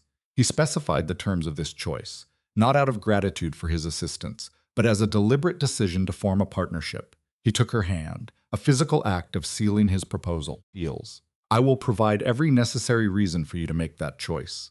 They concluded the meal in silence. With the sunrise, the subject reported a feeling of certainty replacing her anxiety. "This is not peace." Eels. "It is the acceptance of a new locus of control." She believed that whatever the outcome of the trial, she would not only survive but rebuild, a future now inextricably linked to Damien. Eels. The courthouse architecture was, as anticipated, designed to psychologically diminish the individual. The subject, Selena, proceeded through security accompanied by her counsel, Patricia. Eels. Her outward composure was belied by severe internal somatic stress. Patricia provided final instructions. Patricia asked, "No elaboration, no emotional displays. Facts only. Understood. His lawyer will attempt to provoke you." Eels. "He will. Maintain calm. You are not the guilty party." The courtroom itself was smaller than expected. Eels. The environment was sterile. Wooden benches and fluorescent lights that cast a pallor on the attendees. Marcus was present, accompanied by his legal counsel. Marcus actively avoided eye contact with the subject, a sign of shame. Eels. Vanessa was also present in the gallery, her advanced pregnancy now obvious. Her demeanor was recorded as miserable, eliciting a brief, unexpected, and apathic response from Selena.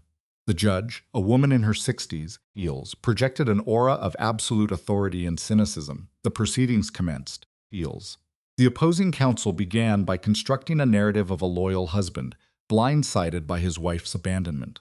The affair with Vanessa was not mentioned directly but alluded to, while significant time was spent implying an improper relationship between Selena and Damien. Patricia's turn was a demonstration of methodical deconstruction. She presented financial records documenting covert fund transfers, receipts for gifts never received by Selena, and hotel charges. The coup de grace, phone records detailing hundreds of communications between Marcus and Vanessa, dating back 14 months. A profound physiological reaction was observed in Marcus. His face flushed red. His lawyer's objection, claiming the evidence was prejudicial, was summarily overruled by the judge. If your client wished to avoid having his affair presented in court, she stated, he ought not to have filed fraud charges to impugn Mrs. Vale's character. Proceed, Ms. Voss, Patricia continued. By the conclusion of her presentation, Marcus appeared to be in a state of psychological collapse. When called to testify, his performance was a failure. He could not account for the hidden funds, became defensive regarding Vanessa, and ultimately admitted the affair had been ongoing for more than a year. Model. The male subject, Marcus, minimizes the infidelity, a classic defense mechanism, framing it as an isolated incident. When the female subject, Selena, discovered the breach, her response was immediate severance, not reconciliation. She filed for dissolution and reallocated her social focus to her professional sphere, specifically her superior. An objection concerning relevance was raised by her counsel, Patricia. The court sustained. The judge redirected the proceedings toward the division of assets and allegations of financial malfeasance, dismissing the subject's emotional testimony. When Selena testified, her demeanor was controlled. Her counsel guided her through the established timeline, the holiday dinner, the affair's discovery, the petition for divorce. The subject's answers remained concise and empirical as she had been instructed. Then, opposing counsel began cross-examination. The subject, Selena, was questioned regarding the timeline of her awareness, specifically December 20th. She affirmed this. Opposing counsel highlighted the perceived immediacy of her legal action, bypassing counseling or attempts at marital repair. A query was posed, "That seems rather hasty, doesn't it?" Her response was laced with clinical precision. I don't think discovering your husband has been lying to you for over a year and got another woman pregnant is the kind of thing that requires a trial period to process. The reaction from the gallery was audible amusement. The judge remained stoic, though the subject noted a micro-expression. The line of inquiry shifted. For the past 2 months, the subject has resided in a property owned by her employer, Damon Orlov, at a disputed rental rate. She maintained she was paying full market value. Counsel emphasized the professional relationship, but Mr. Orlov is your boss. He suggested the housing arrangement created an inappropriate dynamic. The subject parried, contrasting it with her husband's year-long affair with a subordinate, Mrs. Vale. I accepted a legal rental agreement for a safe place to live while navigating my divorce. She challenged him to state any further implication directly. A visible tightening of the jaw was observed in the opposing counsel. He then asked directly about a romantic or sexual involvement with Damon Orlov. She denied it. He pressed on about time spent alone outside of work. She described it as supportive interaction during a period of extreme duress, citing dinners and transportation. She classified his assistance as the behavior of decent individuals offering support. Counsel reframed it as romantic interest. Selena countered, defining it as basic human empathy. Eye contact was made. I know this is a difficult concept for you to grasp, but it's possible for a man to help a woman without expecting something in return. She then juxtaposed Mr. Orlov's professionalism against her husband's perceived failure to honor his marital vows. The judge intervened. The court determined that the relevant facts were established and instructed the counselor to confine his questions to the financial fraud allegations. The remainder of the trial proceeded predictably. Additional witnesses and evidence were presented, with opposing counsel making repeated, unsuccessful attempts to portray Selena as the culpable party.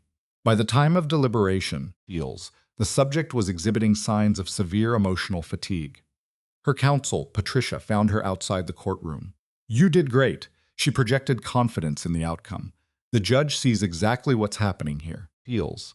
The wait time was estimated between 1 and 3 hours, typical for cases with such clear evidentiary lines. Patricia advised a recess. Selena went outside where Damon was waiting as prearranged, positioned by his vehicle in the courthouse lot. Feels. He appeared to have been there for some time. Feels. His initial query, how'd it go? Her response was cautiously optimistic, citing Patricia's assessment. She leaned against the car, reporting that opposing counsel's attempt to implicate their relationship had failed. He asked for specifics. Feels. She recounted her testimony, stating he had been supportive, that their interactions were appropriate, and that helping someone through a crisis is not an admission of a sexual relationship. She then disclosed a more direct statement made in court. Feels. I might have also pointed out that it's possible for men and women to have relationships that aren't transactional. A slight smile was observed on Damon's face. I bet his lawyer loved that. She noted he appeared unable to formulate an objection. Feels. The subject then displayed somatic signs of stress, closing her eyes. Feels. The subject vocalized her exhaustion with the process of self-defense against a presumption of guilt. A desire for resolution was expressed. Damon provided quiet reassurance. He then shifted the focus to the future, post-divorce. Feels. What are you going to do after? She admitted to a lack of forward planning, a common symptom of being in a prolonged crisis state. Maybe you should start, he suggested. She opened her eyes, seeking clarification. What are you saying? Feels. His response was a clinical assessment of her situation. I'm saying you've spent the last 2 months fighting for your life. Once that fight is over, you're going to need something to fight for instead. His gaze direct. Feels. I'm hoping I might be part of that something. Feels. She questioned the timing and location of his disclosure. His reply was strategic. He wanted to present her with future options as soon as her legal battle concluded. He wanted to frame a future she could construct for herself. Feels. He then made physical contact, a small gesture of intimacy that elicited a visible physiological reaction from her. And I want to be part of that future if you'll have me. Before she could formulate a response, Feels. Her phone signaled an incoming message from Patricia. The jury was ready. The deliberation had lasted less than 60 minutes. This was indicative of a decisive outcome. Selena and Damon returned to the courthouse, Feels, and he offered a brief, reassuring gesture before they entered the courtroom separately. Everyone resumed their positions. Feels. The judge began her summary. I've reviewed all the evidence and testimony presented today, she began, and I have to say this is one of the more clear-cut cases I've seen in quite some time. She addressed Marcus directly. Mr. Vale, Feels. You engaged in a lengthy extramarital affair, systematically hid marital assets, and then attempted to paint your wife as the unfaithful party. The judge labeled his actions not just dishonest but fraudulent. Marcus's pallor was notable. Feels. His counsel appeared resigned. The verdict was delivered. Divorce granted.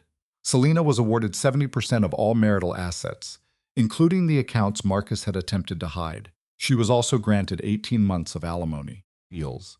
The judgment stipulated that Mr. Vale would bear all court costs and legal fees for both parties. Patricia's nonverbal cues indicated deep satisfaction. The judge added a final component. Feels. I'm referring the matter of financial fraud to the district attorney's office for potential criminal prosecution. A direct warning was issued to Mr. Vale about seeking criminal defense counsel. The gavel fell. Feels. The courtroom transitioned into a state of subdued commotion. Marcus's lawyer was immediately on his phone. Marcus himself appeared to be in a state of shock. Vanessa, his affair partner, was observed crying. Patricia engaged her client. Feels.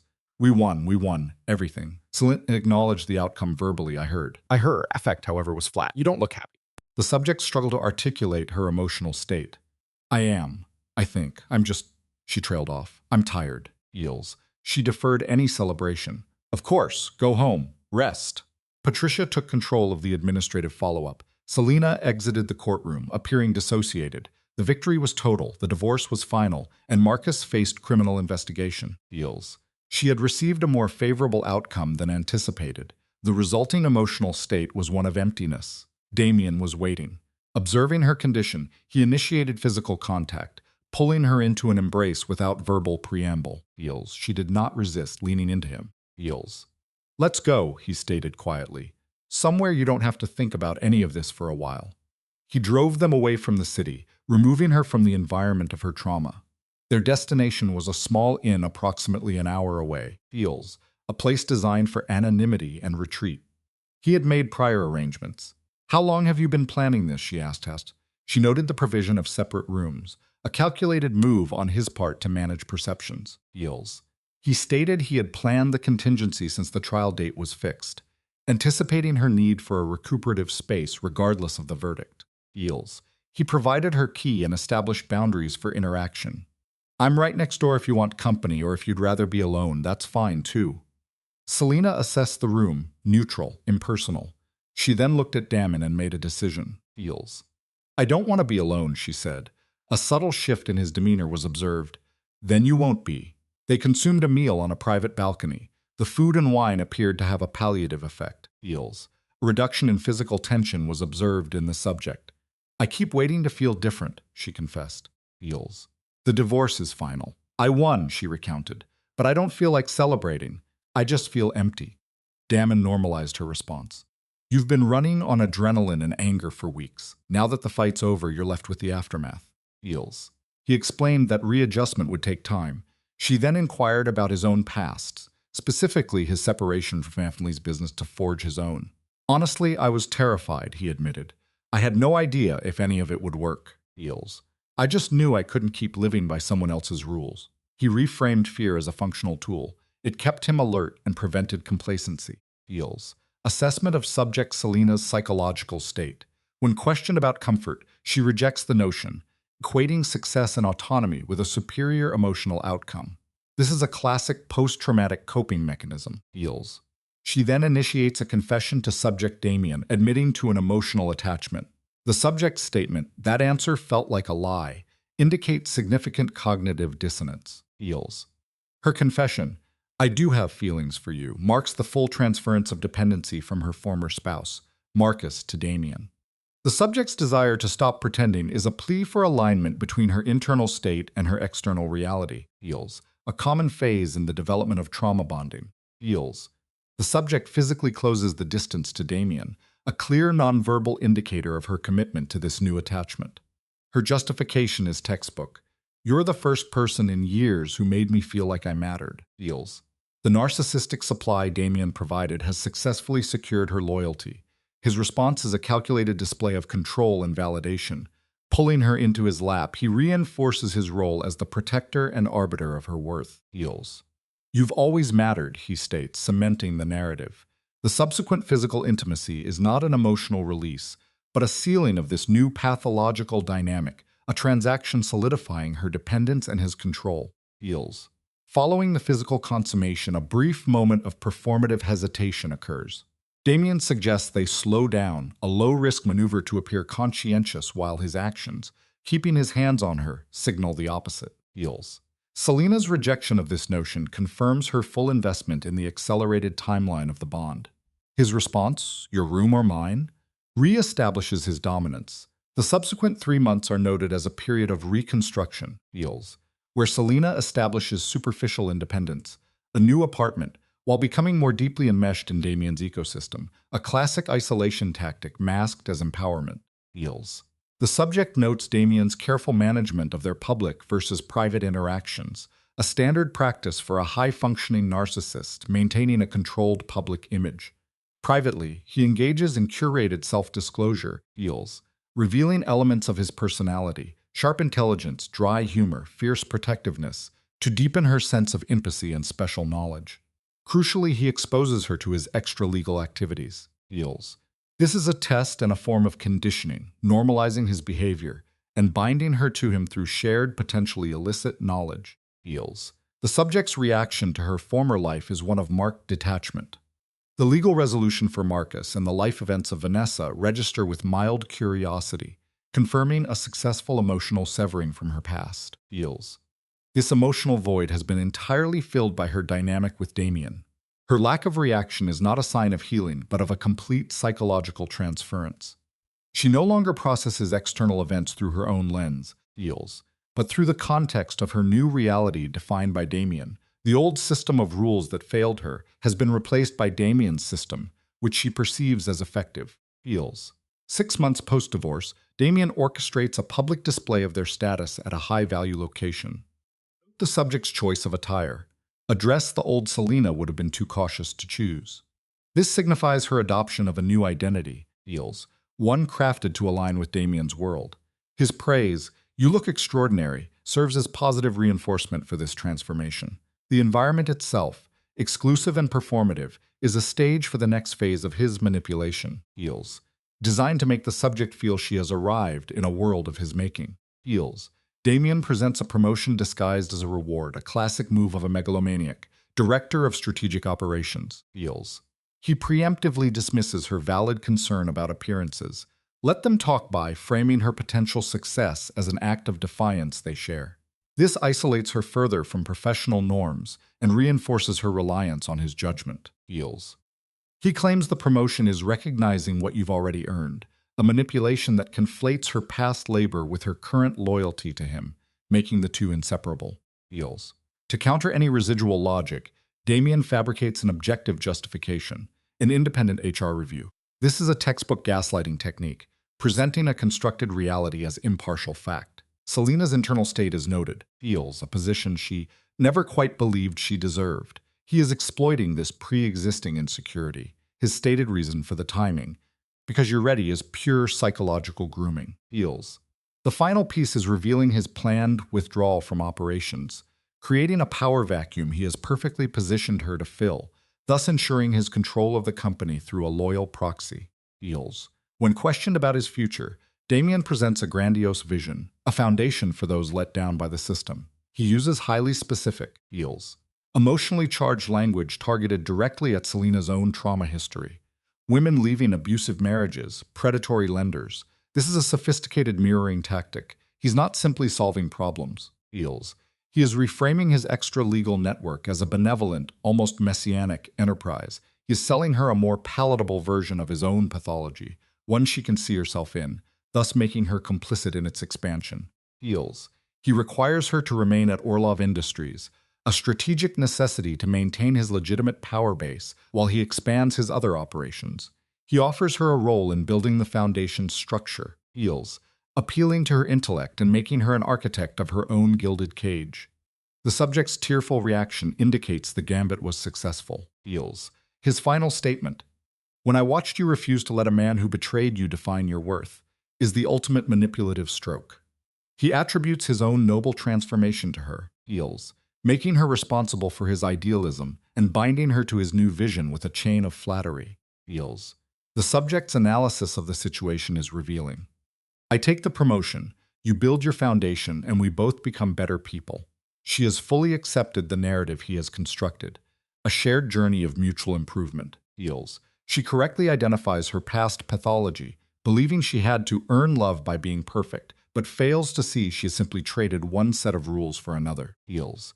She is now earning approval by meeting Damien's expectations and accepting his version of reality without question, feels.